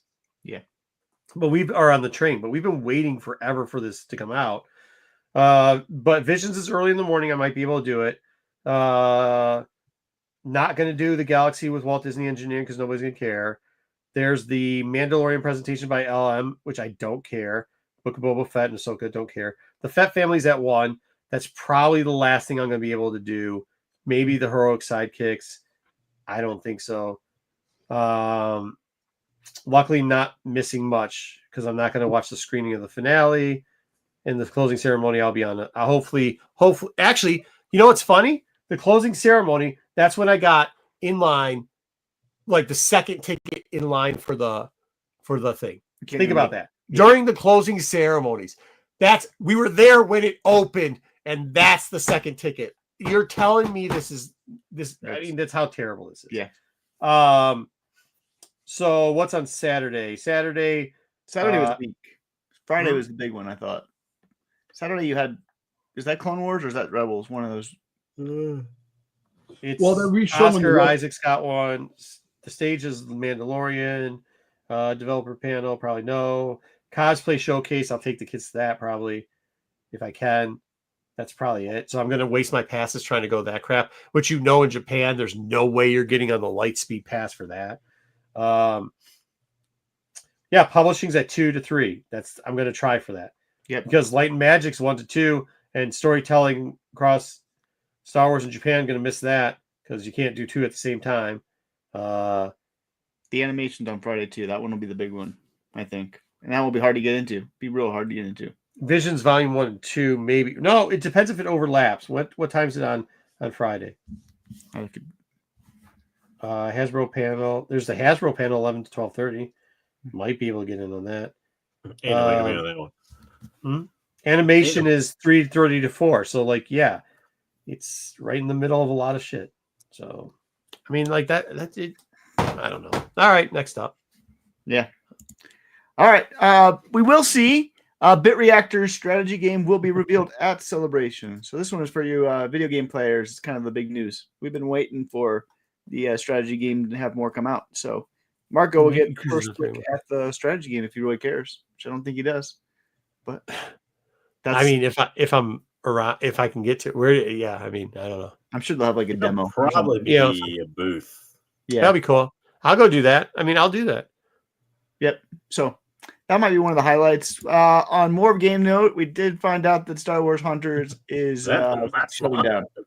Alrighty. So, it'll be about 16 months after its release. It is done. The PC release was supposed to come out earlier this year. That's been scrapped. Marvel Rivals just showed how this game doesn't have a life after that game was still good. So I'm not too surprised by that. So it was actually a decent game. But I'm not really surprised by this because I always thought this was. First off, if you remember, I thought this was never even going to make it a Switch. You did, yeah. But at the same time, like, it's disappointing that you can't keep this going. One of the biggest mobile game companies, like, I don't know. Like what are you putting into this? That apparently nothing. I guess Maybe they should be doing something else because I'll be honest with you, I've been wasting time playing like Civ whatever 8 I think it is. Because Netflix, did you guys know Netflix lets you just like download mobile games that are pretty damn good for free? Yeah. Yeah, Like, well, dude, you gotta be a member, but yeah. Yeah, well, I mean, it's with the membership. It's But part of the yeah, I mean, membership, like, so like, yeah, I mean, I think that's kind of what you have to do is try to push it into like that type of realm if you're going to sell it. And it's kind of like licensing it again. And I don't know if you're going to be able to produce games that well for it, but we'll see. So, by the way, shout out Alexander the Great, just dominating the world and creating nukes. Yo, what's up? Of course you are. Yeah, Alexander the Great got got like nukes. you'll probably like that bit reaction game then. What's that? You'll probably like the bit reaction game then. I think it will. Yeah. What is it like? Up your alley. It's real time strategy. It's like Civ kind of. Yeah. Oh yeah, or like a Risk or whatever. I love that. Yeah, I'm down with that. We got, as Marco already spoiled, the first 3 episodes of Andor season 1 are streaming free on the YouTubes. So if you haven't seen it yet because you're too cheap to have Disney Plus or you don't like Disney, whatever, you can now watch it for the first time. Sorry for spoiling your news. I thought it was pretty cool though. I mean, at first I thought somebody was just bootleg. People bootleg all types of stuff. Oh yeah. And I'm not saying I watch a lot of bootlegged stuff, especially stuff from Amazon Prime. But like, obviously, I'm targeted. I walked across in front of the Andor. I mean, I'm just getting targeted by that type of stuff. I think so. Well, like, the one thing that could possibly be, they might cut some scenes out on YouTube.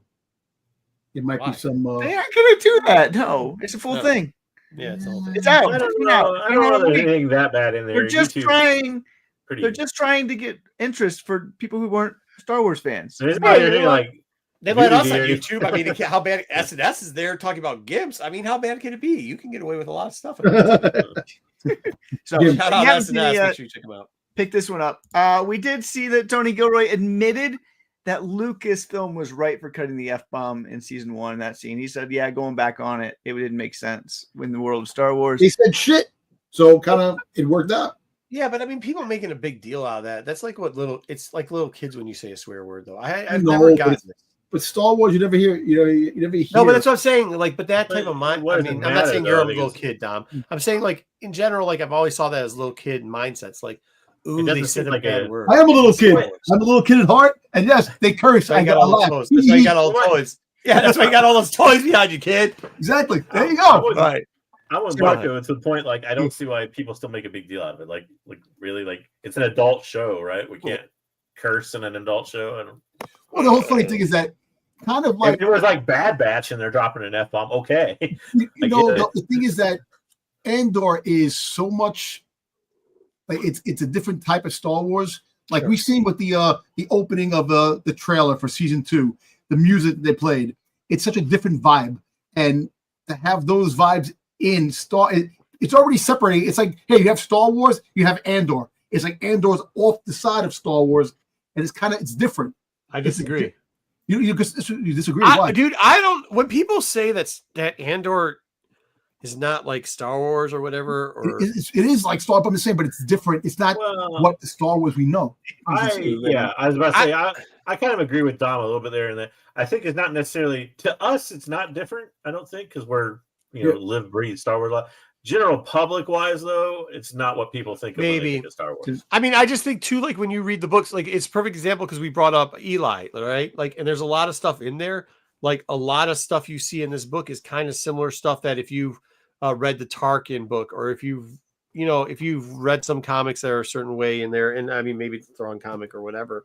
Like you've seen this type of stuff where it's not lightsabers and bikini lady strapped to a space slug. You know what I mean? Like there's more to it than that. So and like there's hardly no aliens. There's no aliens. It's mostly humans. So kind of like the alien vibe. It's but there's a lot of stuff in Star Wars that is humanoid. The word humanoid they're all aliens, but it says humanoid a lot. Like before people start complaining that there's not enough aliens in Star Wars, like they used humanoid figures all the time. Shoot, like if you look at all the Dark Horse stuff JJ's just went through, all the characters they use, they're aliens, but they're all humanoids. Like, I mean, that's I know that, but it's just like that Andor gives more of the war type of vibe, like a war movie. Like is that Star? I know Star Wars, but a different. It's just different. But what Wait, about more Clone like- Wars then? I don't understand that But because Clone Wars, was no, exactly but Clone like Wars, you had Sith, you had all these things. No, I know, but you said the war aspect of it. You had the big clone stuff where there was huge clone battles. I think. Well, I think when he says, I don't want to speak out of turn on you, Don, but I think when you say war, you mean more like the political intrigue, espionage part of it, right? It's like when you say, and that's the thing which is great about this. Like this is a show that a lot more people should have tuned in to watch. Which I appreciate, but that's the exact complaint people had with parts of Star Wars previous to this. They don't want the politics, and I'm not saying politics outside, but like the political, like that 1, 2, and 3. People had, oh well, isn't it about embargoes? And yeah, it kind of is, but like, or like the one Canto Bight scene, which I actually liked in those movies, where I thought was like, oh, this is actually kind of good because he's saying like, well, where your morals at the door, and that's major complaints that people had. But then Endor turns out that all the things they compliment about this is but I all think it's stuff. Also, especially I think JJ criticized all this stuff in the past, just to let you know. No, that's what I'm saying. It's not necessarily what it is topic wise. For me, it's more how they package it. Like Andor is a good show with a good story, and the political intrigue and the espionage and all that is packaged well within that story. The prequels is not really that great of a story, and the political thing comes off as weird and out of place in that story. So it's like, I mean, I guess it's perspective for it, but I disagree with it. But I would tell you one thing: if it comes to writing a damn fucking good Star Wars thing, Tony Gilroy, you got to give this guy. That's you can't deny that, bro. You cannot deny that. Yep. I mean, and so as he said, episode runtime's been revealed. It's about 40 to 50 minutes each. So we're getting a good 2 to 2.5 hours every week. That's that's awesome. And it wasn't his idea; it's Disney's idea. He said he would do this. Though. He's really excited about it. But he would prefer the one episode to build up the intrigue. See, that's another thing too.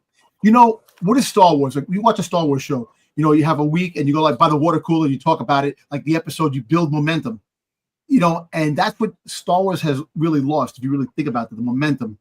And the people who haven't watched the shows like Skeleton Crew and Ahsoka, there is no like talk like there used to be.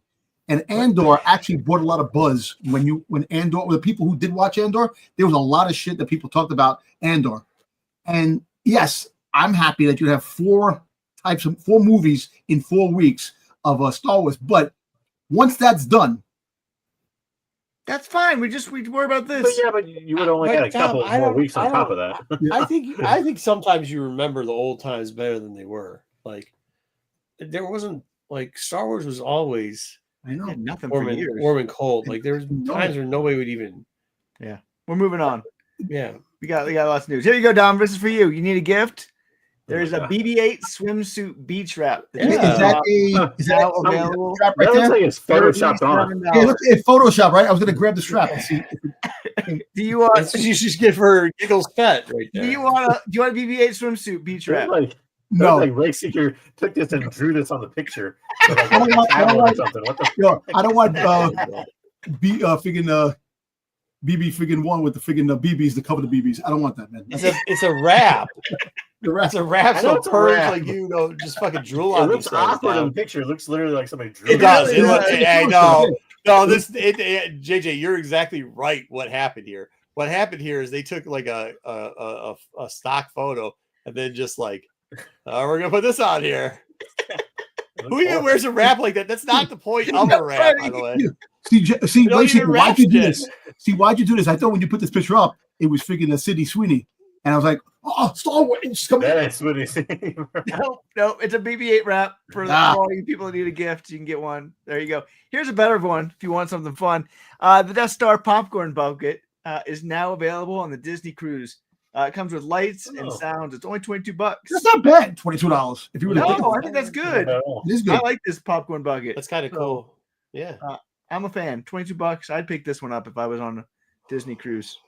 Yeah, try to get on the aftermarket. See what happens. The secondary market. It's even more than $22 in the aftermarket. Yeah. About that. Why didn't you pick one of these? Why did you go on this cruise so you could have got one of these? Tell me about it. I wish I would have.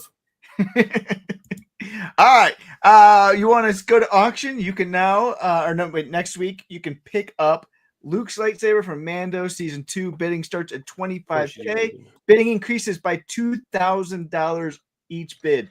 So wonder how much What do you want? You What want if that the looks that much- lightsaber or the bucket, Ruben? he wants to probably both. Does He it wants come the with- bucket. Does it come with a cool little like extendo wand thing with the like golf ball at the end? Something they can color it on What's the up, Mr. CGI? Appleman? What's good? I mean, I don't know what this thing will go for. It'll go for at least 100,000, I bet. But somebody's wasting their money. Somebody's wasting their money on this thing. But whatever. You can get it if you're big into Mando season 2, like Dom picked up this lightsaber. Oh my God, this is fucking such a great freaking season, man. I want more of this, man. I really do. Yeah. So there we go. Frogs. That is the week in. That was it. Thank God. That was it. It was. That It shit was was literally long as Marco hell. talking about celebration for a half hour and like 2 other things. One of which was a freaking BB-8. It actually had real. It had real news this time. We haven't had What real are you news talking in a while. about? No real news. We got the Rebels thing. We got Celebration thing. Yeah, the Rebels thing. You can Well, they watch have a it whole online. bunch of the buckets. There's a couple other stuff too, other buckets that actually are coming out that you get the Disney stores and not the cruise. So they have different buckets for different areas of. I moved that Waysticker being suspended again next week after that news segment. Anyways, sorry everybody. but you hated my comic. You bought my other comic. I Now you can't- like to Yeah, defend me, well, like- get ready for his I don't know book what I report did to or DJ. whatever. for those people that don't know, Get ready to JJ read did his book.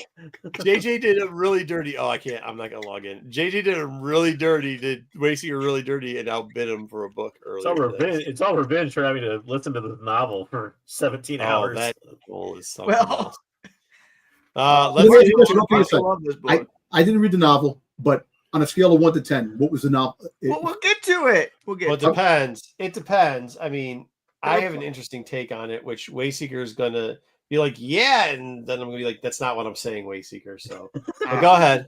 We'll get there. All right, we're reviewing Mask of Fear. It is by the author Alexander Wait, Freed, you who's guys- done all of these great Star Wars things in the past. He did Marco's absolute favorite trilogy, The Alphabet Squadron. Not my favorite, but the Thrawn trilogy is my favorite. Thank you very Yeah, much. give him the Flash 'em up. annoyingly long. Yeah, give him the annoyingly long title, which is Reign of Empire: The Mask of Fear. Yeah, I ain't doing that, but whatever. He did Battlefront Twilight Company. It's actually a decent book. I thought he did some of Uprising the wasn't Old great. Republic Battlefront Twilight was good. Yeah, graphic novels. this reminded me a lot about like Battle for Twilight. He did Tyrant's. He did The Purge, Tyrant's Fist. That wasn't so good, but Yeah, Uh, Purge is you know, not good. But the Old Republic books were good. Old Republic stuff was okay. they were okay. Depends on which ones. That Did you one. do the content for the game or just the comic? He did content for the game as well. Yeah, Okay, that's he what did I thought. content for Uprising. He's done he started out in games and BioWare. He's done a lot of Okay, Star Wars. that's games. what I thought. Yeah, Okay. yeah. So, but these are some of the things he's done more recently. So there you go. I like Alexander Freed, so I was really excited for this book. Me too. We'll get into it, but basically, the story has 3 storylines. This big book is big. It is like the biggest Star Wars book Stop that it, ever come out. It's 450 pages. It doesn't even fit in the book. I bet you that's what she says. That might be what it doesn't. And basically, What do you mean it doesn't fit in the book? What are you talking about? my cover is like. No, you were about to say In the dust jacket. It doesn't fit in the dust jacket. you were about to say something else, but you cut it. What type of bootleg books do you buy? You know, there's a Barnes and Noble From the- exclusive. From the as flea usual, market right? for $4. Yeah. Anyway, it's crazy how big it is. He gets Those versions. he gets free takeout Chinese dinner and gets a Not dog. only is Gallon of gas.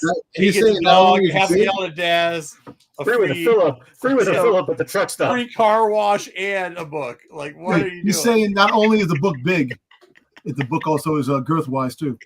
So the book takes place just a few months after episode 3, the movie. Yeah. So it's at the very beginning days of the Empire coming into existence. And my moth, right? So we're seeing Yep. 3 different forms of resistance Just wait. Got it. in the book. Yeah. The first form of resistance is what I'm calling the freedom fighters, and that revolves around Saul and this character Partisans. that is I don't even know Sujin. Okay, it's And a bunch of mainly other Saul. characters who don't matter. Yeah. Basically, it's Saul and Sujin. No, Dude, no two tubes. No two tubes yet. No Two tubes isn't. Yeah, we don't know when they made up with two tubes, but no two tubes Okay. yet. Which two tubes? Ugh. Who knows? Just joking. Moving forward. But yeah, no two tubes yet. Sujin is really the main character and that emerges in this story, but Saw is a little gentler of a Saw at this point in his career. He's right. Yeah, he's also before like, he's before he gets everything done to him too. No, but the whole fact Yeah. is that his sister died in the Well, Clone War, so he's still a little. No, it's after that, but I- it's like It's like Bad Batch Saw. Bad Yeah, Batch. Time-wise. Well, Bad Batch Time-wise. Saw actually has some bad things in it, but he's okay. I know what you mean. He's still a little gentler. Yeah. Okay. You know? he's definitely gentler. Yes. Yeah. So that's your one form of resistance. It's exploring different types of resistance in this book. So you have the freedom fighters, you got the whistleblowers. That's what I call Bale.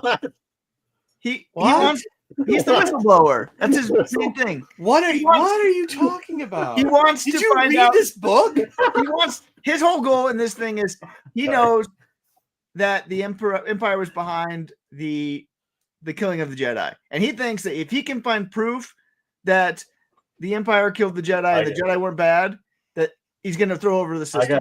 I got opinions on this, and should I say it now? Or should I wait till later? That's a whistleblower. If you can find the truth and release No. it. I don't mean on the whistleblower part. I mean on Bale. No, yeah, we can do it. But do you not agree that's a whistleblower? I mean, I guess, but he's not really like part of the Empire. I don't know. He's trying to find insider. I guess it works as a whistleblower. Yeah, But it my does thing is- work. I thought my that was thing is- good. I don't know what Marco's My thing read. is this: the dude literally rescued Yoda and Obi-Wan, and you're telling me at some point they did not discuss who on earth was behind the betrayal of the Jedi and all that fucking time together? How is he still ignorant of this fact? How does he not know this? Oh, he just wants the proof. He thinks he needs the proof for some reason. If he has the proof, he definitely pulled a Because no waste one's here gonna where he's believe just doing Jedi some like- nonsense BS, and like they want to actually think I think the only problem with Bale here is we know what happens. So like, I mean, kind of. So like, they're trying to make it seem maybe riskier than more.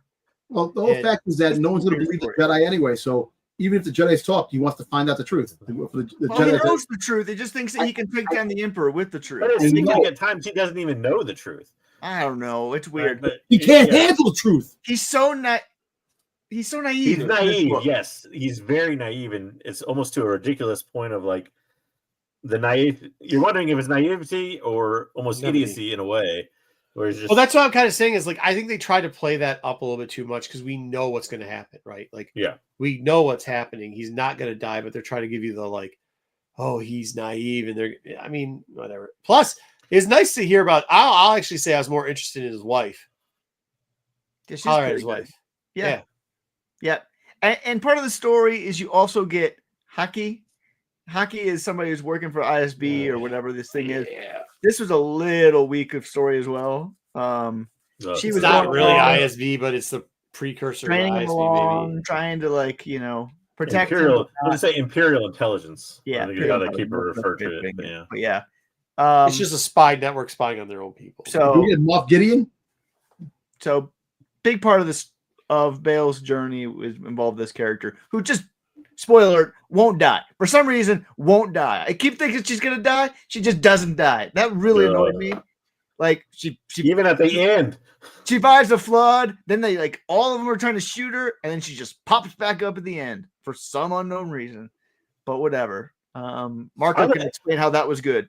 can I don't we know how- spoil? No, these? no. It's been out for a while. Can I Hockey? spoil this moment? No, Yeah, I was like, hey, spoil. hockey sucks. Spoil.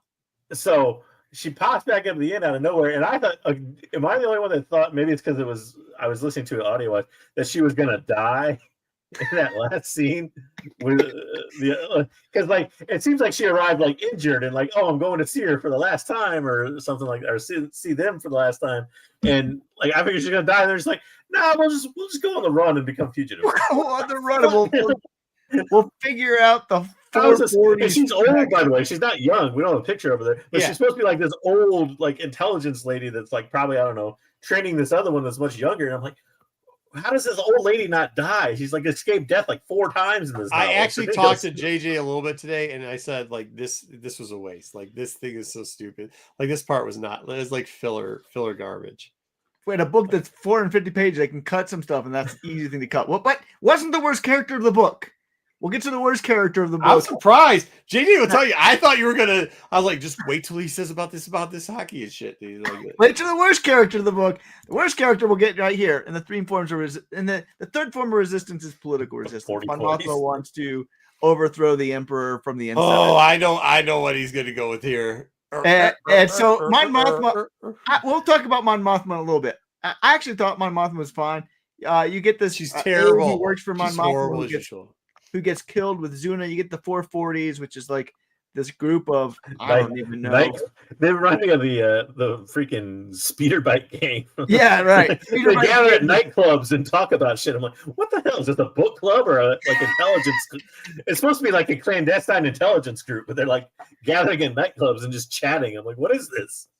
Yeah, not only that, but she's like nothing. I no. But we'll get it. You got Lud Moreau, who she has this like fake affair with, like, and like I don't know, they're like political friends and allies. I didn't really like that part of this book. But the worst character in this book is this chemist book. This guy that just like likes to climb rocks and is super fast and like gets 50 pages of this book to lead up to like this decision where like, he's gonna like help Mon Mothma for no reason. And it makes no sense. The whole thing makes no sense. Like this chemist guy completely needed to be cut out of this book. Worst character in this book. I don't know. First off, I will tell you that 50% of the Mon Mothma stuff was not good. Like the whole cyborg Mon Mothma. I hate both. No, that was bad too. But even the Bale, but I care, but I don't, but we're not the insight to that was just wildly stupid. And then, yeah, I mean, okay, go ahead. You spoiled it, but go ahead. Yeah. So Chemist was the worst character. Mon Mothma was the biggest part of the book. By far, I would say half of the book revolved around Mon Mothma. Bale, we need to cut about 100 pages of her out of there. Bale was probably about a third of the book, and Saul was probably the best is my man Perrin, who was the most relatable character in this whole fucking book to me. I'll tell you this: they made him a lot better in this book than they did the TV show. He was so relatable. Yeah. They actually made him. I actually thought of the line where he says everything's boring and sad or whatever, and Andor, I'm like, this is kind of describing the middle of this book. Everything's boring and sad. Oh shit! Marco put in chat that he loved this book. I didn't say I love this book. That's not what I said. I said Waysinger's gonna say I love this book. You said you love this book. I can pull up it right here if you want me to. No, I said you were gonna say I love. No, you said you love this book. I said there's something I love about this book, but I'm gonna say it, and then Waysinger's gonna say, "Oh, he loves this book," and I'm gonna have to defend why I don't like this book. And there's no appearance of Luthen. No, not yet. No, that's before that. They haven't met yet. Yeah. All right. So there's 3 moments that I thought I pulled out as we could maybe talk about if you want to. But basically, so you have 3 forms of resistance, and whenever they intertwine, things go bad. Like they're not working together, and they always get in each other's way. And you see this on this planet. I don't even know what to call it. It's the separatist planet. Bale and Saul both go to this planet for different reasons. Hold on. The whole Mon Mothma thing. We're going to bring the separatists back in, but they might outvote us, but then we're going to... No. Just wait till the second one. So this one, Bale's going because here's where he knows he can find the information on the Jedi once and for all to show them that they weren't bad, and he can get everything. He can find this recordings. Saul's going there because there's a huge amount of weapons that he wants to take. They get in each other's way. Bale gets captured, and Saul ends up destroying a whole planet somehow. I don't even understand how he destroyed the whole planet, how he flooded everything, but nobody died from the whole destruction of the planet either. Yeah. What the hell was that? I don't get it. Like, I don't get what was going on in that story. How do you basically bring a planet to like apocalypse level and nobody dies? It made no sense. The second main storyline at the end is Mon Mothma detonates this cyborg character as the pacifist. She just blows him up. And that leads to the passing of this Imperial Rebirth Act, which basically was trying to strip the emperor of his power and give all the power back to the Senate. It passes, but then you have, I think the best part of the book was this meeting that ultimately happens with Mon Mothma and Masamita at the very end, where Masamita goes and says, you think you won this thing, you're wrong.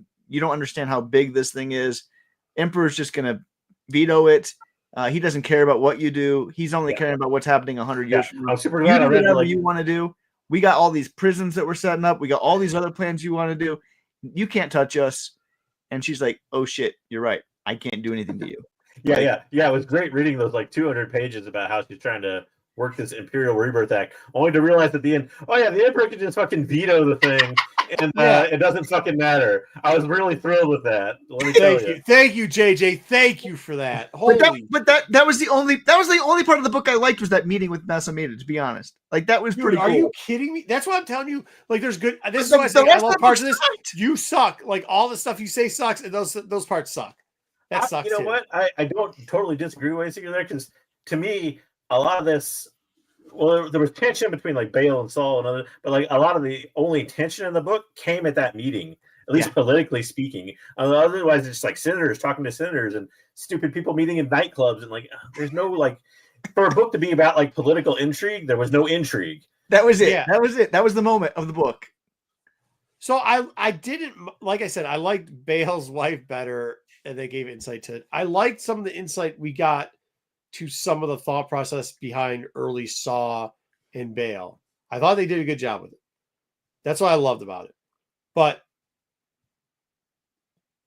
I just no end. Like, the book didn't end.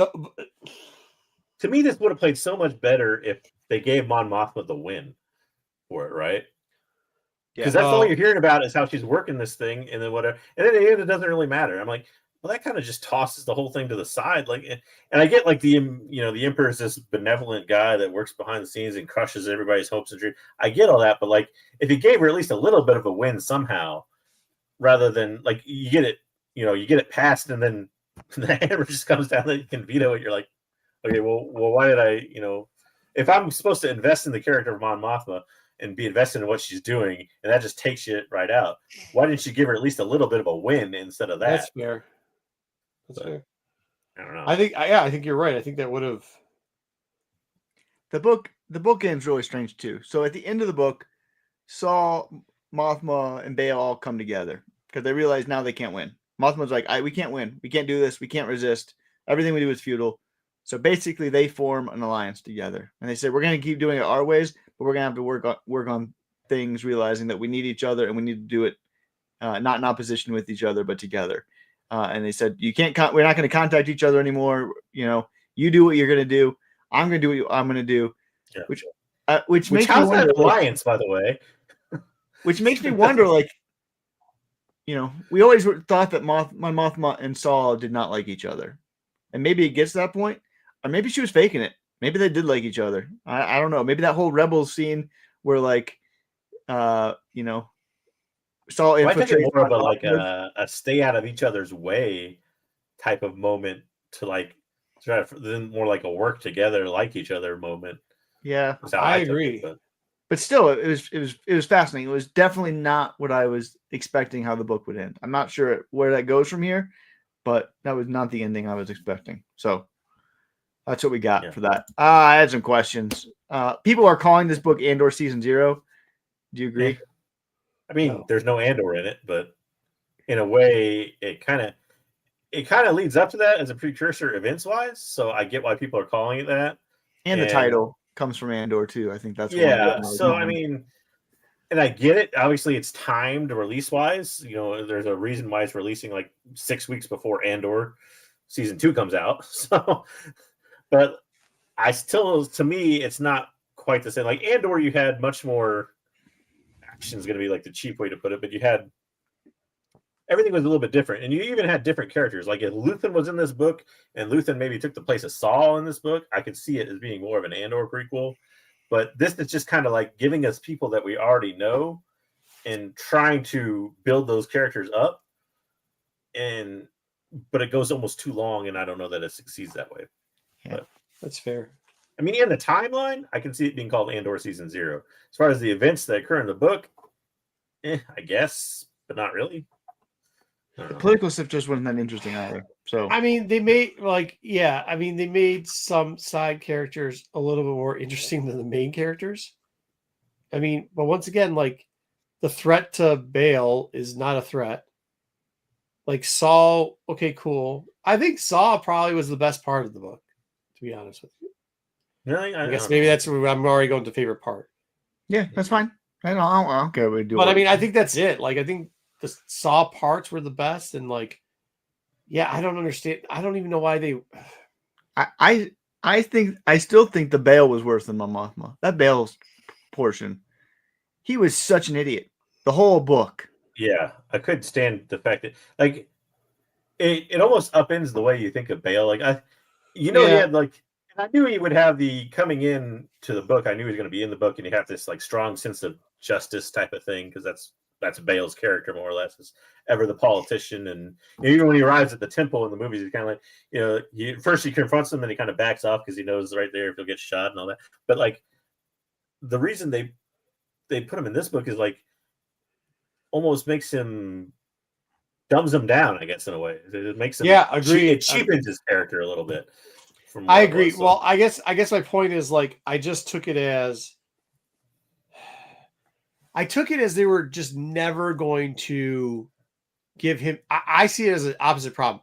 I see it as because they played Mon Mothma wrong, and like they didn't just come to the like, hey, like if they did it like, hey, we actually, because they said it in the beginning too. They're like, we were all together, we were there, this, that, and the other, and we didn't. And then they implied like they don't even know that they're both on the same side, which is like that's kind of the dumbest thing I've ever heard. Like if he would have done that, I think. But I'm blaming that on Mothma, the writing of Mothma more than anything else, because she's the one that needed that to be part of her story. Is that they weren't on terms of like, well, we're on the same side, but we're going to act differently. You know what I mean? Like she needed that, he didn't. So yeah, I almost would have like believed it more if Mon Mothma, because Bale's seen the shit go down, like quite literally, like the Jedi be betrayed and all that. I almost would have bought it more if Mon Mothma was kind of the more naive, central political, like, if I do all this, it'll be fine and we'll be done with it. And, we can upend the emperor and all that. And like, if they had played her more in that role than Bale, it would have worked better, I think. But once again, like the whole point of Mon Mothma was to be worthless in the book, though. Well, that's what I mean, but it's building her up, I think, for what her character becomes in Andor. I think is what this book was trying to do with her, at least. Okay. Yeah. And it kind of got there, but I don't know. It almost like her character started almost like her character is in Andor. I don't think she started because when she's a senator, she's like 16 or whatever. She becomes a senator, and she's supposed to be like kind of this naive teenage senator type. But you don't really see that in this book. It's more of she's kind of the centrist character. And Bale's portrayed as kind of the naive politician that thinks justice will prevail type of thing. Yeah. So I don't know. Yeah, I don't know. So I think either way, not well done. My favorite part of the book was I think they did a really good job talking about how people were excited for peace. Like I never really thought about, the Empire being seen as a good thing, but like after years of war, people are just going to latch on to something different. And so I think they did a really good job highlighting the excitement that common people would have for the Empire just because war has been going on for so long. Like, I don't think that's what they wanted to do with the book. I don't think that was the real big point of the book, but that was like my favorite part of this book. So, yeah, I don't necessarily agree with how he wrote it, but one of my favorite parts was kind of the, like, even though it's very early in the Imperial era, the kind of Imperial Intelligence Network, and how they portray that, like you said, where how they work behind the scenes to portray themselves as kind of the good guy, the peacekeeper, the peace bringer to the whole galaxy or whatever. That's an intriguing. I don't necessarily know that I like the 40-40s thing was kind of dumb in my opinion on that. So I don't necessarily like how they portrayed it, but I like kind of the idea behind it. I just wish he would have wrote it a little bit better rather than giving us like weird nightclub meetings and stuff. So. Right. I think that is the biggest key probably to it too, is like there's a lot of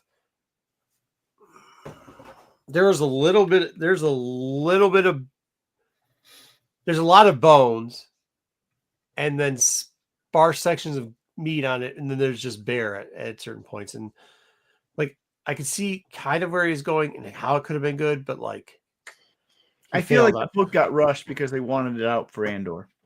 Like it really needed another rewrite. It needed to cut a couple hundred pages and just it needed an editor. It needed somebody to go out and take stuff out and say, like, this works here, maybe tweak this. It seemed like it, like you said, it almost got rushed through editing, and people were just like, well, print it. You know? Yeah, fair. I don't know. We'll go through one more question and then we'll take it down. We can talk about our overall grade, but because Ruben wants us to do that, he has us on mute. But I was really excited for this trilogy. And I was excited for Freed because he's done so well. I'm not that excited about 2 more stories with Mon Mothma, Bail, and listen, maybe the next couple of books be a little bit better. They'll have more time to write. I hope so. I really do, because it was something different. I wanted something different, and this was something different. So, like Marco said, I think the bones of a good thing is there. They got to tighten it up, though, I think, a little bit, and do some things a little bit better. And it's weird. Before this book came out, and even Marco and I talked about, like, I don't really know how they're going to play this with a trilogy with 3 different authors. I don't get how that's going to go. But it actually, thinking about it, though, it kind of might be a good thing in that, these are already established characters, right? All 3. We kind of know where they end up in life after these events, kind of thing. Maybe the author of the next book has a little bit different take and can tighten that up and take it in a little bit different direction that kind of guides them in a clearer way to where we see them, I guess, in their later selves or whatever. So maybe it's a good thing. I don't know. I think you kind of have to, like, I don't know, man. When they're gonna write the future of Saul, you're gonna get him blowing up and stuff, which will be good. I mean, not good, but at least you'll get that portion in it.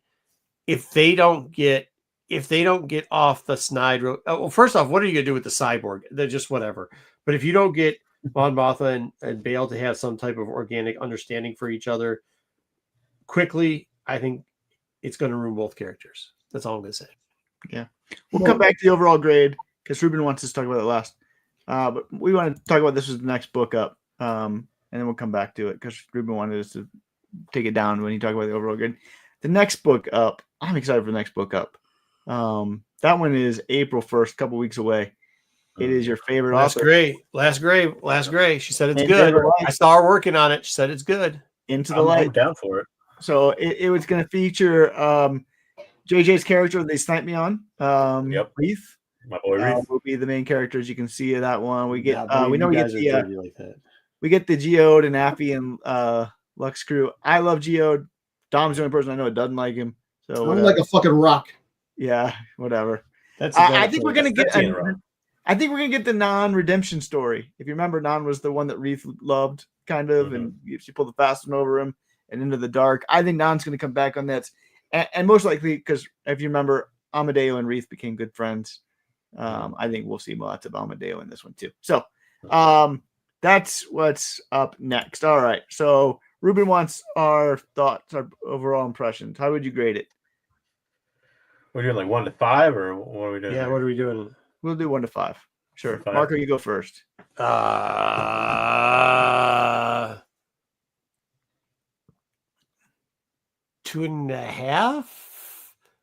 because I liked about 2.5 parts of the characters in this, I guess. I mean, it's not a terrible book. It doesn't add on a lot of anything, right? Like, but that's not bad in a novel. In the parts when it was good, I kind of want to rank it towards, remember that series of the Maidens, the Maiden series? Yeah. Jedi's favorite series of all time. Yeah, which I don't think he's read a book before, so but like, because that's not really good, but like, it was of that ilk. Like, it was like, there's like, it should be a 230-page book, not a trilogy. Like, in 230 pages, I think you could have done very good. I also think it's really bad because they didn't finish anything. Like, Mm-hmm. I mean, like, figure you are no. I mean, they didn't finish anything. I just, I don't know, man. So that's all I got, I guess. Good luck. I mean, I don't think it was the worst thing I've ever read. I don't think it was the best. There were parts where I was like, yeah, dude, this is okay. This is along the line of what it feels very Star Wars novelesque, right? Like not the High Republic stuff, but like the original stuff that you'd see every once in a while. But then he kept dropping the ball left and right, and you're like, okay. So it kind of reminded me of that, like the bridesmaid tale or whatever the hell the shit was called. So that's what I got. All right, JJ. I'm kind of with Marco, maybe for different reasons, but I'd probably give it like a 2, maybe a 2.5. But to me, it's and I hate to use the word pacing because we use that so much when we review shows and stuff, but it was almost a pacing issue in that it was very long. I thought the middle was pretty freaking boring, and to be honest, and even the pacing at the end, it seemed really. So you take the explanation, kind of them like this uneasy alliance of them going their separate ways or whatever. That's like, what was that? Like the last chapter, I think, or so, right? Kind of when or just saying. But I remember, at least in the audiobook wise, it was like a 5-minute chapter or something like that. It kind of summed that part up. The chapter with, is it Naki and Chimish or whatever, in their weird meeting at the end where they decide nobody's going to die or go, we'll just be fugitives on the run or something. That was like a 10-minute chapter, which obviously I didn't read it, but I assumed that was many more pages than the other one. It was. Yeah, I was like, why is that like a featured part of the end when it's these two characters that, like, just, I don't know, to me didn't work that well. And the 3 main characters the book's supposed to be about get like 5 minutes or half the time. So I don't know. There are things they could have done better. It should have been shorter. I almost think this would work better as a trilogy if you gave me like kind of one book on Saw, one book on Mon Mothma, and one book on Bail, and each were like 300 pages, not like, 450 pages of book for 3 books and trying to mix them all together in one soup of a story. So I don't know. It was a pacing issue. Like when I think, I give it about 2.5 too. It wasn't as bad as that book we read not too long ago with Mace Windu. Like that was the one. Yeah. Like this was like the greatest thing ever compared to that Mace Windu book. But it was bad. I think about like when we were on that planet, they got floated away. I can't pronounce it. We spent like 50 pages of them like talking about, are they going to double back? Are they going to escape? Are we going to hear ghosts? And I'm just like, I don't care. Like, why are we wasting 50 pages on this freaking planet and these ghost stories? And they just keep going deeper and deeper, and bombs are setting off. And oh my God, it was like all for that just to destroy the planet and it not matter. Yeah, nothing happened. Nothing happened. Yeah, nothing happened. But that's what I'm saying. Like most of the book, nothing happened. Like that's the thing. Like, and the characters end up almost where they kind of began. We're like, well, we're going to go our separate ways. Just don't step on each other's toes. I'm like, we could have just done that from the start. Like, so I don't know. Yeah, I get that they had to get to that point because they were stepping on each other's toes. I get they had to get to that point. Yeah. You just didn't have to draw it out to that extent. You could have made that whole story 12 pages, and you didn't have to go to 7 other planets with Bale and Hockey to get to this planet where they each one, oh, this wasn't here. Oh, it wasn't here. It wasn't here. It wasn't here. Like it just they were the left planets on Skeleton Crew figuring out that message. Yeah, we did the planets in this it went on way too long, dude. I get why they had to do it that way because they kept stepping on each other's toes, but speed it up. Yeah. Do you get why they had to do it that way? Yeah, that's the thing. Couldn't you have just done that in like a Zoom meeting or something? Is it like Zoom? Well, I think they had to step on each other's toes to realize that they had to have that meeting because they were so stubborn and powerful and single focused. I get that, but you didn't need to waste 450 pages to get there. You just didn't. Mm-hmm. So, yeah, guys, I'm going to give it a 3 because I learned a lot from you guys. Thank you for the insight of the book. It's our review of the book of 3. Well, we did a pretty good job reviewing that thing in like 30 minutes with a yes, you did. That was good. Hour audiobook. So yeah, that's what I got. So yeah. All right, Marco. I'll get suspended for something. I always do. But no, you've already been suspended. We already told everybody. I think JJ needs to get suspended, but whatever. No, right. Dude. Maybe JJ. No way. I had my revenge. from having to listen to this book. I had my revenge. I will tell you though, interesting thing, Comic Pro Star Wars 1 next week, High Republic Adventures. The Comic Pro 9.8 is up and it's at 401. So we might have some new books to look at next week too with the live auction. We'll probably pick 3 or 5. I like that. Is that the Virgin cover one? Virgin. Mm-hmm. Yeah, the Virgin. Yep. So we may look at some books next week to see where they go. There's also a Kanan 125 Plunkett, right? no, cover A. You know, I didn't think of it, but and granted that's the title of the trilogy, but Ruben's got a very good point here. Kind of figured a book called Reign of the Empire would focus on the Empire more. That's a fair. It's a fair analysis. Assessment. That's a fair assessment. Wow. It kind of did, but yeah, it did in a way, especially like the kind of worked because it was just in the background the whole time. So yeah, and it worked from, like I said, from the intelligence kind of thing of like how the Empire kind of put their propaganda out and got the people on their side, at least originally, type of thing. But, yeah, I mean that's kind of stuff that I did kind of dig in the book was like the average people's part of the story, but like they just ruined it with too much garbage. Anyways, all right. Well, that's the show. We promised shorter shows. We promised comics in front. We've given them both. Thank you for all the feedback. Thank you that you guys are liking it. We're gonna continue it. Wayseeker, don't come next week. You're suspended. All right. See y'all tomorrow. Tomorrow? Oh, wait, not tomorrow. Shoot. What's going on? on? St. Patrick's Day. Can we call it St. Pat's Day? You better not. St. Pat's? You can call it St. Pat's, right? Top of the morning to you. No.